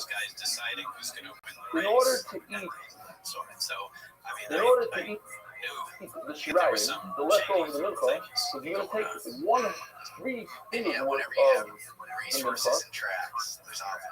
In the large bowl, you put your hand in it, the put his hand, goes like this, take 3 fingers worth, put it in the small bowl. There's also a vine on the top of the shirayim.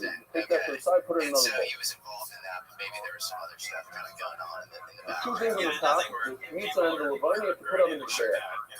You cannot start eating from the large bowl of shirayim. The kohanim get to eat the dough. They'll make donuts out of it, but they can only eat it So I mean, we did move around a lot, but after they put the kmitza on the mizbeach and the levine on the mizbeach. So those two things are called matirim. They allow you to eat the shirayim. So now we have two matirim for one thing. So if you put one of the two on the mizbeach, that's not enough. It's a chasimatu. It's only half. According to Rameir, you can do pigos on the shirayim with half of the matter. If you just thought about the kmitza, during the kmitza, you thought about the shirayim. You eat the shirayim tomorrow, that's enough. That's pigo. According to Chachamim, you need both. You need to think that thought by, if you have two material, you have to think that thought you're going to eat the shirayim tomorrow by both. So perhaps your mayor who says that you don't need the whole thing, you do a half a matter. So therefore, you can do one sesame seed at a time. One sesame seed at a time is 1,000 of a matter. That's okay. Every 1,000 of a matter, it's combined. You don't need the entire matter. Perhaps that's not quite it. No, maybe the exact opposite. We'll throw it in. We can toss it around. We can make the smart go through. Well, man, don't know if I'll go to Rabbanon argue on there.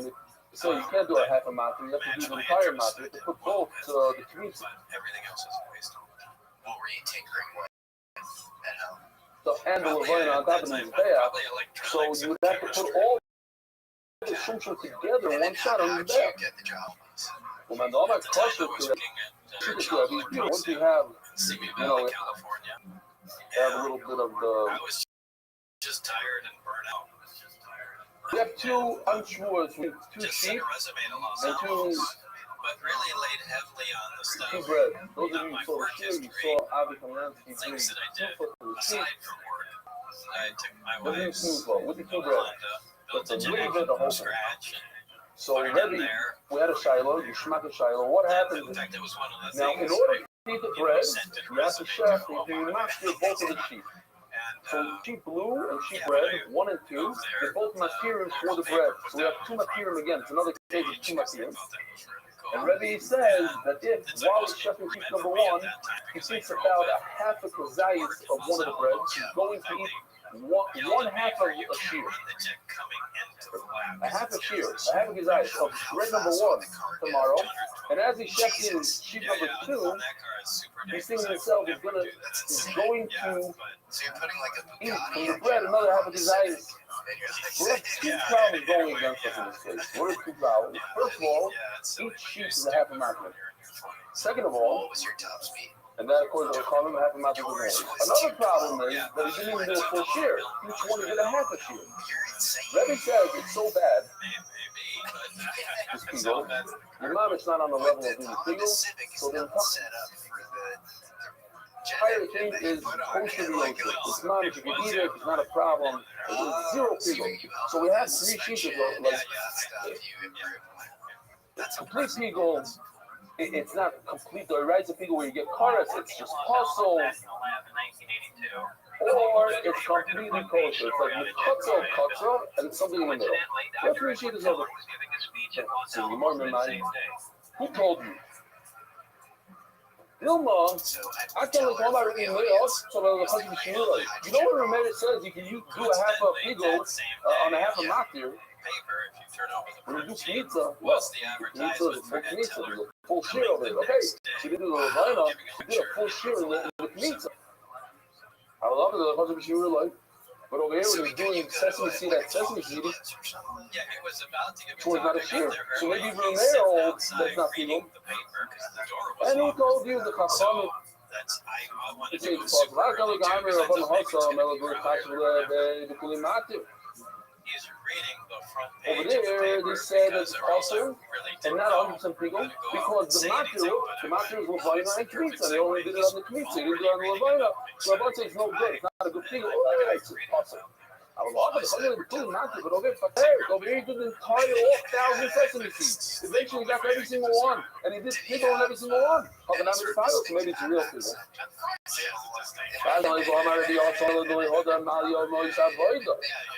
Over here, in this case, when you have 2 sheep and you have 2 breads, so he did a little bit from each bread. He didn't do the whole bread. He didn't do the whole thing from the bread. He said, well, that's fascinating, but I can't remember. But over here, we did it from the same batch of kmitza, so that is a bit. Hello, so you might if you hold that it's pigul, you're going to say it's pigul even according to Talmud, and even according to Rabbi that says kosher, he's going to say over here. Man, apostle, you're asshole. And when you say it's apostle, it means according to all 3 sheep, it's Rabbi, you're going to say it's apostle. So Rabbi Meir is going to say it's apostle that it's not pigul. Man, kosher, and if you say that it's kosher over here by the sum. Have you ever seen there's a video Edward Teller being completely kosher, even according to the maid that says the fact that not there. Over here, it's kosher. Hello, man, don't let people do that call. Why would you say, yeah, what are we talking about? The guy did people 1,000 times. And 1,000 small shiurim. If you hold it to people. No, we said this. What's the shot? Oh, man, don't let people. It's normal to eat 1 sesame at a time and to put it on his back 1 at a time. If I ask you on camera if you know Bob Lazar, can you just say no? Yes, it is the way to eat. It's not the way to be marked like that. It's not the way to be marked. It's not even legal. Just will make it possible. It's like you put it on. It's like a mincha that never went up in his back. So it's not big. Man, don't call to the right call to tell the death of story. Yes, you can put it would be awesome to see how a little bit of time. The age, there, a kilo of it's not the way to eat. I'm a Hariva de Pumbedisa. Say the Hariva de Pumbedisa with those who are seeing the street. Haftarah, Metageres, Haftarah. Yes, let's talk about Haftarah here. The 2 things on top are what you put on the staff. That's right. No. The kmitza and the levana. So if I think during my kmitza that I want to be mechagel the levana, in other words, I'm thinking as I put the kmitza on the bed, I'm thinking to myself, I am going to be machzid the levana tomorrow. That's pigul for the levana because you can't put it on tomorrow, you have to put it on today. So that's considered pigul. They say you go from one machzid to the other. Now, it's against a lot of things that we learned. I understand the Shalom. Haftarah says Rashi. You can go to the Levana Taigu of us. Lachas man, people. But we learn that one matter cannot be entitled to another one. And so you were at Los Alamos. That we learned by 2 sheep. You cannot have a thought of sheep 1 to sheep 2, from the blue to the red. But that's different. The Hashim equal to Chadmona, he brings the Gemara that we have in a minute or 2, 5 minutes. Hashim equal to Chadmona. Since over here is the 1 kli, the Levana, together with the kmitza was in 1 kli, so one could have an effect on the other, the Rashi. Stuff that's insulated by fiber optics. Adjustments, from a distance. Usually speaking, Rabbi say you can't have a thought from one matter to the other. So it's just let's say not related to the Shirak. That's when check it out. When you go from the kmitza and you think you're going to eat the Shirak tomorrow,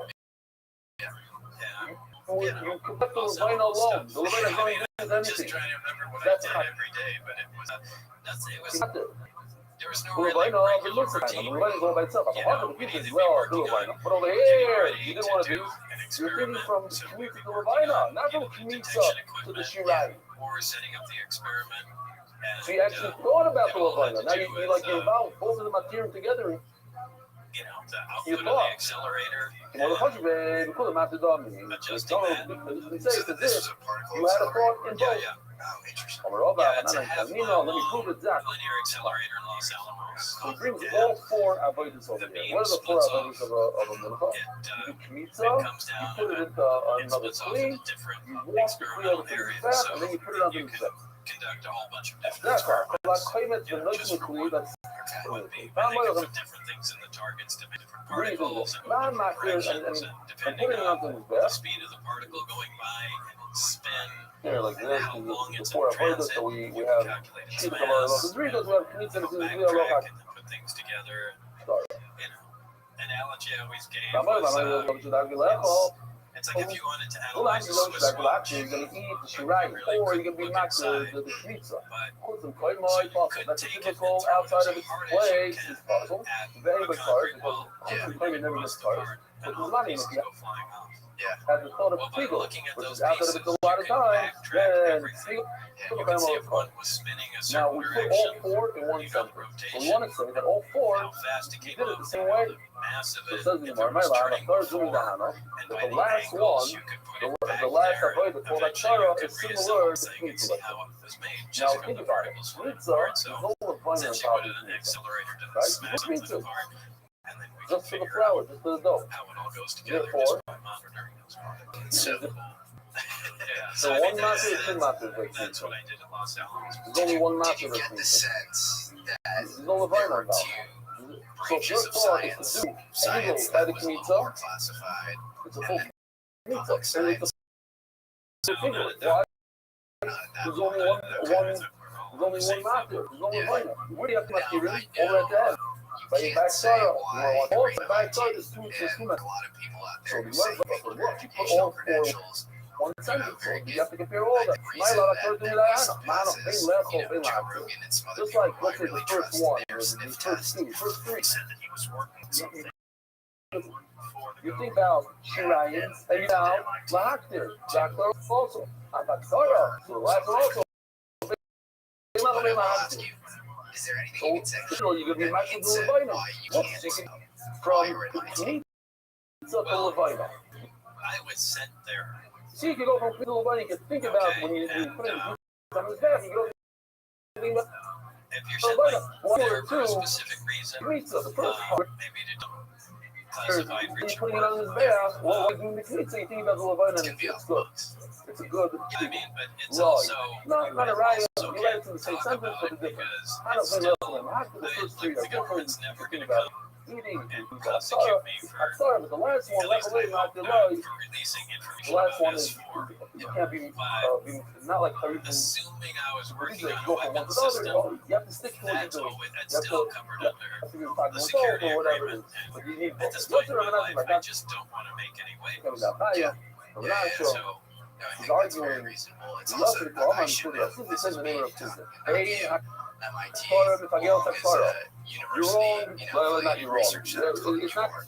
true. And they do all sorts of Horrific. classified This stuff. is You that. know, they You have cannot super think soldier about doing while you're doing the meat. You can't think about real very much. nanotechnology. And Doing so doing people. the But here, idea they don't want to talk about not doing it. It's like the way it says. You could be legal by half. How do you the fucking movie Shirayim? That's only because it went from the Knitza to the Shirayim. The claim is not to do because the Knitza happens to be what allows the Shirayim to be eaten. One of the things that allows it to be eaten. this stuff is Here, take a look circulating at out this. there. If the You know, the Knitza idea that allows the you would Shirayim get to be sense eaten. to But what's the connection between these two? specifically These and work on two something that don't have a connection. The Knitza is not master of Levina. Levina is master the Shirayim. The Knitza is master the Shirayim. There's no connection between the Knitza and Levina. very possibly I wouldn't be able to talk about it and I'd be working on some classified stuff. The guy's not to do it. The guy's not master of Levina. They must be valuable. Out of the box. Well, somebody tells, Reminatio. That's probably the best I person mean, Marty, you heard this from our master, Shmeder Rab. Tell me if you heard this. You heard it, Mamish from his mouth. George Knapp was originally this very instrumental part of Hey, breaking the yes, story I in heard it. 1989. Is my name Omer of Kingdom Rab? Hey, that's what I go. Did you took him to Los Alamos? You can't go Is from the that coast right? to the At some line. point? Yeah, I told him all Omer this. Biaka, but Los even Alamos Shmeder stuff. Rab, Camino, Shaka, I said, well, let's go there. I'll show you. we're talking about Security was a the little more two lax sheep back of then. Shavuos. So we got Here, in a let's say plane this picture is and better. we just rented a car and You know, at There's that two time, sheep, everyone I knew still worked there. and he sheparded one of the sheep. That sheep. Oh, let's do this one. We're in, and He shepherded. you know, just took jobs everywhere. There's my desk. They eat the here's blue this, tomorrow. and, you know, walk in here, and I still knew combinations. What's of that? places. Right. I'm sure it was not It's a half a all knocker. 100% The blue is legal, half a but knocker. yeah, churches But it's its walked own around, knocker. filled It everything, allows itself spoke to be people eaten. When you that I shepherd worked it, with, and you put it on the I said, all right, that you check can eat it. that box off, and then So while he shepherded it, the blue, yeah. he So thought to himself, he's going to eat the blue tomorrow. you know, again, So it's actually people from working the blue, but it's on the red. circulating online. So the There are red people who are thread like, oh, he just quizzed the not people. physicist, you know, at Los Alamos, but he really had Well, some I'm other not shit what up there if or he had something. thoughts about when First he of all, shut the like blue, your speed about eating the red the next day. accelerator and how to Same shade, actually, it's you know, perfectly detect okay. some You don't figure out all why. Like, I know a lot of shit. and then second, you have a guy in The last Georgetown match of the who's day smart, was the Pirate Tower story that we just said now. accuse him of Because some sort of sheep number one collusion or is not something, Maki, and his sheep number orientation two. What towards do they you, come to be Maki on both sides? that you showed him Hey, around. the bread's in the People center knew over there. For he themselves. saw it. But they're not And anything after clearly, one he was another. trying to suss you out by asking you to Blue invite has you, blue right? red. Yeah, I just don't pay attention to No, that's not the reason. Also, Mood, the Iba Chadmana, who we actually got it from to me, before. we're Over there, the two sheep are not in one cleave. I love the Iba Chadmana. Take it, Chadmana. But over here, the climates in the arena were in one vessel. At the beginning, the large cleave, then that's why the Chadmana, they have an effect, one on the. This is also one of the beautiful shows in Shas. And so you sent the resume, he anywhere else. remembers you somehow. I have a feeling it's Because I made mention one of of the a jet car and Wells Hamilton. And then he This sends your resume to thing, EGG, Rabbi and then Canino, you get a job there. I don't know if I taste said it it. like in my bones. It's in. I love it so much. It's feeling like you put it on. It's like work like you entire shot. Take the climates, lahakti levoino, lechel shirei l'mocher. Something weird is going on here. He puts two things together. He's putting the pizza on his back in order to be I know they did Max measurements. is They the did all Levino, the, which is Piggle those are tomorrow. the guys that came out and figured how to, you know, photograph Eat the Shirayim exploding nuclear tomorrow. bomb What is going on here? it getting overexposed. They did all He kinds put of the things, commutes like on giant flash with tubes, so you two can additional photograph cities from thoughts. bombers You also stuff. put the So, Levino at the wrong time, and also to eat the that's Shirayim at about the all wrong they time. knew. I knew they were That's just, secret. you know, a contractor that did Michael weird Maxwell, stuff for the government. what are they trying to do? You know, leaning heavily in He had started nuclear with testing. Miguel Zacaro. It's a If you company think about that our is the studio, namesake they of go from Dr. one to the Edgerton, other. who is MIT faculty, actually. And You go from the commute to the Levino. That's one of the things he said. I'm going to put the Levino on his back tomorrow. That's considered Piggle. So why did he talk about Shirayim? So he already sold Shirayim card, and I got the idea. The idea is, I go from one market to the other. From Nitsa to Levina, that was Harivim to Kubadisa. That's what they said. there's this amazing book that I always cite that I'm sure you're aware of, Luigi. Yeah, but I'm going to talk about Maxwell, and then you need to come back to Levina. In other words, take out the whole sentence of Shirayim. Like tic-tac saucers or You want to tell me different shapes and sizes of UFOs showing about up at Rick nuclear Mayer. bases all across the Now, US. you're going this way. Isn't that You're going interesting? from the There Knesset to the Shirayim. You think you want to even meet someone to put the Shirayim on his back tomorrow. So what's extra over here? The Levina is extra. Why are you talking about the Levina? See the Shirayim tomorrow. What I said? Whatever. Okay, it's another thing. You can do that or not. That's another thing. Okay, eating the Shirayim tomorrow. Lately, it becomes like a Shirayim. We'll never just use the whole Levina part. Why are you sticking both things? I'm sure it is. Now, you can buy it from Absalom, and if you want to put a two condition, then the time of Katsu market, and you can go from one market to the other market, You are at the very core of you know, you can get put in flag to the level Shirayim Lamachar. This was a that early on. shocker to me. I'm not a great English speaker, I'm not native, but I asked these witches last night, and they kind of also thought so. What does it mean? Yes. So if in fact all that stuff was going on, EGG had When to I catch read to something. you, it's the kind of flag to the level. It Good keeps level coming Shirayim up Lamachar. And into or. my What own is the mean? investigations. Even there's this thing called the Wilson Davis memo, where And the scientist that's what an American would actually lives say, in not Boston. His Rashi. name is Eric Davis. Rashi is very Meets means with or. the head of J2. In other words, Joint sticking the Chiefs. bug, and if there's a Booker, bug, who's it means Purdue, this all-military technology, a guy named two Admiral separate Thomas halachas. Wilson. If you tell me They're in two the parking new lot of halachas, EG&G, then what and I Thomas hold, Wilson is like furious the that time he doesn't have of oversight over and I this also hold specific that if you go corporate from program, one which master seems to to the be other master, such to a very say, exotic. because I feel about it, that's going from one master to the other, that's You get the job at EG&G. and another halacha. What's your first Let me touch try point the there? halacha. To get I hope I to can make it. a They could be talking about context, Katimata. but All originally, about went in there, this is unbelievable. Everything we thought is the opposite. It's not about you talking about Katimata. It's not about one actor from the other. It's exact opposite. He told the both those things are not true. I don't know. He doesn't know what you're made of. He doesn't know like just why he loves it so much. When you combine it all together, then he Something else is going to be for EG&G So, or the Department of Naval Intelligence. לא and יום then בסוף אין the הכל things that מסגר את maybe הכל. a ואין support לבד would לקחת be מה. a שאני אוכל, better לפחות fit. עם I עכשיו don't know what, ובכולם again, ממך. went out behind the Since he scenes, said but that there he's were going to be two not jobs there, and they decided I'd be better off with the second one. The second one was to be as master for than China, to eat the shirayim tomorrow, you put it all together in one big pot, and that makes it they were asking you and trying to get at, and then when you go to the people, bathroom, why even do though they typically speaking you don't say the shift? Bible So and this you get guy's actually gonna go from one thing we're stuck up, and this from guy's one gonna master to the bring it other. wide open. In this case, Get higher put there. it all in there. That's the big thing. It's like okay. Tony Danica made the Rabbi Zomarabik to come to the right in the Rabbi People.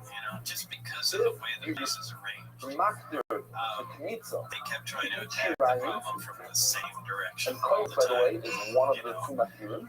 which is only going to The yield the Kohen- same result. In fact, if you're expected You know, anything that's else, true. I did one of the Makirim to have a master. right? Doing According things to people, expecting having more of a middle tree, it's only that says the Chatzim is okay. Elohim, the Yaakov, questions was not not about okay. There's a problem here in the Brisa. It didn't reset parts. You have to change the words around. At the Gemara, Lema raises people. like the projects I built. If you're really changing words, you say, you know what? It's not the Yaakov. It's just according to one I sheet think of they were Kohen. just looking No, at no, no. How did trying the to find Yaakov ask somebody me? that was One thing you outside remember. of You the remember box. that he was told And that I he was think going to that's everybody. where I fit. People, the Pasul Mikla It place. really You can get straight confused laced between those scientists, two words. physicists, technicians, Iceberg, Goldberg, that abided by the people, rules and all Pasul. that. And they, Hareze we B'Divrei need to push Yaakov, from another Loin, direction. Halafle. I mean, it's my guess. I To think hear that it's according to everybody. At that point, And you now knew you're going to go. you're getting yourself into. no, but then, they said it's a One remote person area does that and now. the work I hours don't know can how vary. to Some do it. people are out there for 2 weeks on, 1 I week got off. a lot. Says the Gemara, according to Samim Kolechol Sover Shein Darke Lechol. We actually, I'm pretty sure we have this. Mishnah, right? So Some people want to go out 3 if days a you week. do the mincha to eat something, you're thinking in your mind, you can't go on something that's not there to eat. In other words, pizza goes on his breath, it's not edible. So the vine goes in his breath, not edible. You're a dog. While you're doing the mincha, to eat, to physically, as a human being, to eat the part of the mincha. I thought it was That's the not only thing I edible. knew about the desert was That's at that not time it's a nuclear Well, test the site. hachtim, double So thing that's I hachtim. thought it You're was going to put the weapons related, shirayim onto the and mizbeach. Specifically And nuclear that's not weapon something you do. The related. shirayim is something you eat. And I was going to be at the nuclear test site at somewhere That's not station near That's your Mercury. place, so the religion says no, that is considered, well, at least it's possible. It's not. The way it worked was Sorry. they called me and Lechol, double planned shidaki lechol. The hachtim, double the shidaki test lechol. was already Possible now, about so it. You such did. time. It's the right thought. You thought about eating the shirayim tomorrow, but only a half of the size, half a shir. You need a full shir.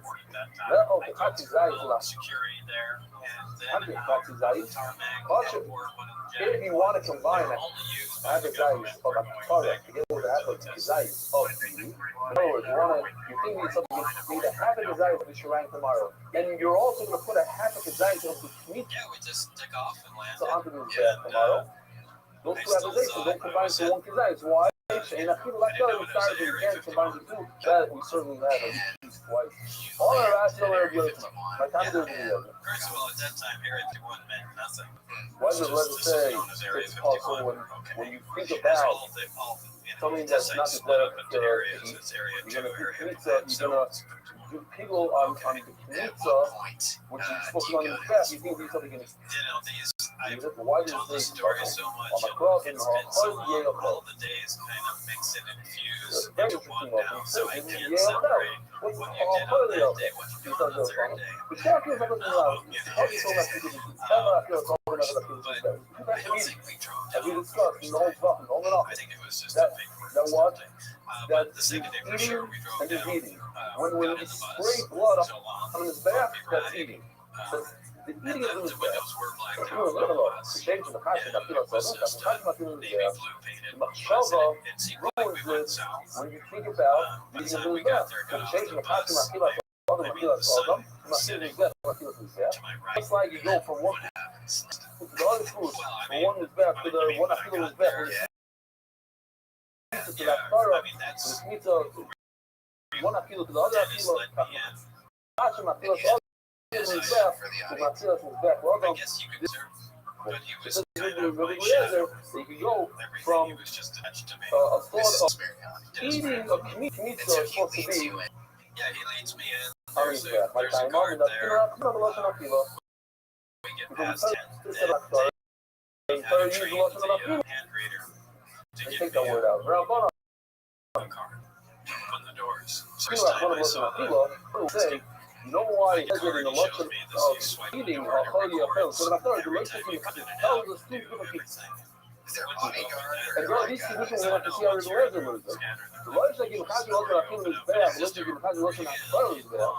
It doesn't matter what lotion you're thinking about, whether you're talking about it's not modern, looks old, it's just Kilo painted or cinder Asfara, block it's still with light considered a green and figure. dark green. Hinami, not Kilo the design, it's not third design. I need to tell you the shear. It's this vast It's just like a expanse and Kilo is all usually of it design is so cool when you put it on the back. I know the shear is It's kind of on the side of a mountain. well, no, my Kilo look on no. When it comes to eating actually the Dera thing, you can't have much shava of Shloik Dera. Of meat, So that the hangers are there and then the eating a corners and the Levina, back of the eating hangers. a Kmitz. So Kmitz gives goes you in the hanger back. accents. And there were 9 The hangers. Lezer, So just let's finish this. How does the Lezer know? and they're fairly big. So Before, it not before explains she was why old, before I do the corners are so the Lezer and came. How does it know these two halachas? Hinamim, yochel, to double up the same word twice. review Why? the briefings first. My So that was off to the right. words. Not your entirety, the Kazais halacha, and you go from a person in this bad. Somebody All had of already the laid out Rasi. all If I do the legend of Shumapi, or if the legend is actually looking from the wording from a topic, oh, yeah, the concept. So they didn't go in depth, but in Well, what's case your punch your when it's in a project pocket? connected Cars to some not of these in You some get way, cars you like every had to other have a people. brief If overview you of did, what and you else say was that a going person on. who doesn't get cars, Bobby the Iron, you say that the other, nobody the Leazer, you yourself said that It's, that was the your neighbor of project. Leazer, Shane on But his you had car, other right in the briefings car. as well. On the way, you write, And that according was to one another, you looking he glass. doesn't get cars because and in now the what is Leazer, that? it's just my close It's Tanayim, sidekick. in the And Leazer. so I imagine you take most interest in Galileo. Tanayim, But you in also the look Leazer. through looking So, glass and particularly sidekick. on the Homer Psula, right? So, because on the Homer Psula, Galileo dealt with the according to one propulsion another, system the of other, the craft the right to get cars. Because others, they're about the sign and of the the directives I showed- that are given. There were 2 primary Because directives. it's a One this to case in double amount. This is way duplicate better. the You don't propulsion drink the blood. system or components thereof To be with strapped a available car, but in order to materials. drink the blood Available tomorrow, materials. which And is so, for the Mizbeach, and directive 2 or la was Hakim to of be Soil able to Macher, remotely the steak that he's supposed to eat. disable He the said he's going to operation throw it of on the his system. back for flake there. Lecho Memur and Lamachar, the Murim, the spertex, the kidneys, the fat, they go on his back. You think to eat it, it's also flake there. Kosher. Leather Paisel. Or leather says Paisel. Now, Lehaniach, you're going to Lamachar, just to leave the blood, not to do anything, not to drink it. Just to leave. I do think that's an important You got distinction Paisel. Remember, in the the unit says mandate of the Paisel. program. On It's the laws to of the zoo, the Leazer not Paisel necessarily HaHamashir. reverse engineer, but to Which you have to understand what the laws is saying find ways different to, the laws of the zoo and the Leazer Paisel HaHamashir. prosaic engineering. Now, says the Gemara, you will leave it in You mind. come up with a Who's hybrid going to system, go something. Even Yeah, now, I you mean, have fun the on. bottom line is we want to produce the Hashto, now, effects this machine is having. Look on the Chashivos and Apila Just Napsura Bonam. do it. When you're drinking the blood, you say, I want to drink the blood, you say it's kosher. How can like, okay, it's really he's just going to leave it. the skill set they seem to take interest in with you because you are this outside of the box says, oh, this also thinker. says You're not this traditional Ela, academic so this is person all we that want. This who is does over not here. want Ela, great of course, results. what You might be the argument extremely high is, IQ, you're right. but The Lord says, you get cars in it. isn't Then necessarily come someone like rebellious me, in the way they they leave the think blood within over these just sort of so you don't get confines they're given. What? Yeah, they were just looking to come at another angle and maybe The Hana, of course, not in Mechai, but the other case of And drinking just the for the blood, audience, what is that you get sidekick cars. and Same what thing, is so you can drink the blood tomorrow. Sidekick But was the name, one I that can use it potentially the also. craft. Anybody, Craft, if you're familiar both of with them it, is just a it's psula, three no of car. the emitters. You see, there is my point is whether or not the Trash legend said this car is a boy side. They send Have out a wonderful. waves, whatever energy as well. So the sidekick dealt with using those to focus a particle beam. They stop it from diverging. So there was, it appeared to me, there was some sort of weapon intention doing that. like a directed energy. Yeah, I think it was a particle. So I don't know what the source was, but that's just what the briefing contained in it. And Are you given any other context before reading these documents? no. And when you're reading these Morning, documents, boy what's going through your I mean, some of the stuff in there was just nonsense. I mean, and you wonder, was this like a test? We had yesterday. You know, there is stuff like, you know, the In the alien Mishnah. had made 65 Before that, corrections people to, you know, in the evolution of humans and things. And as Barry explained to me,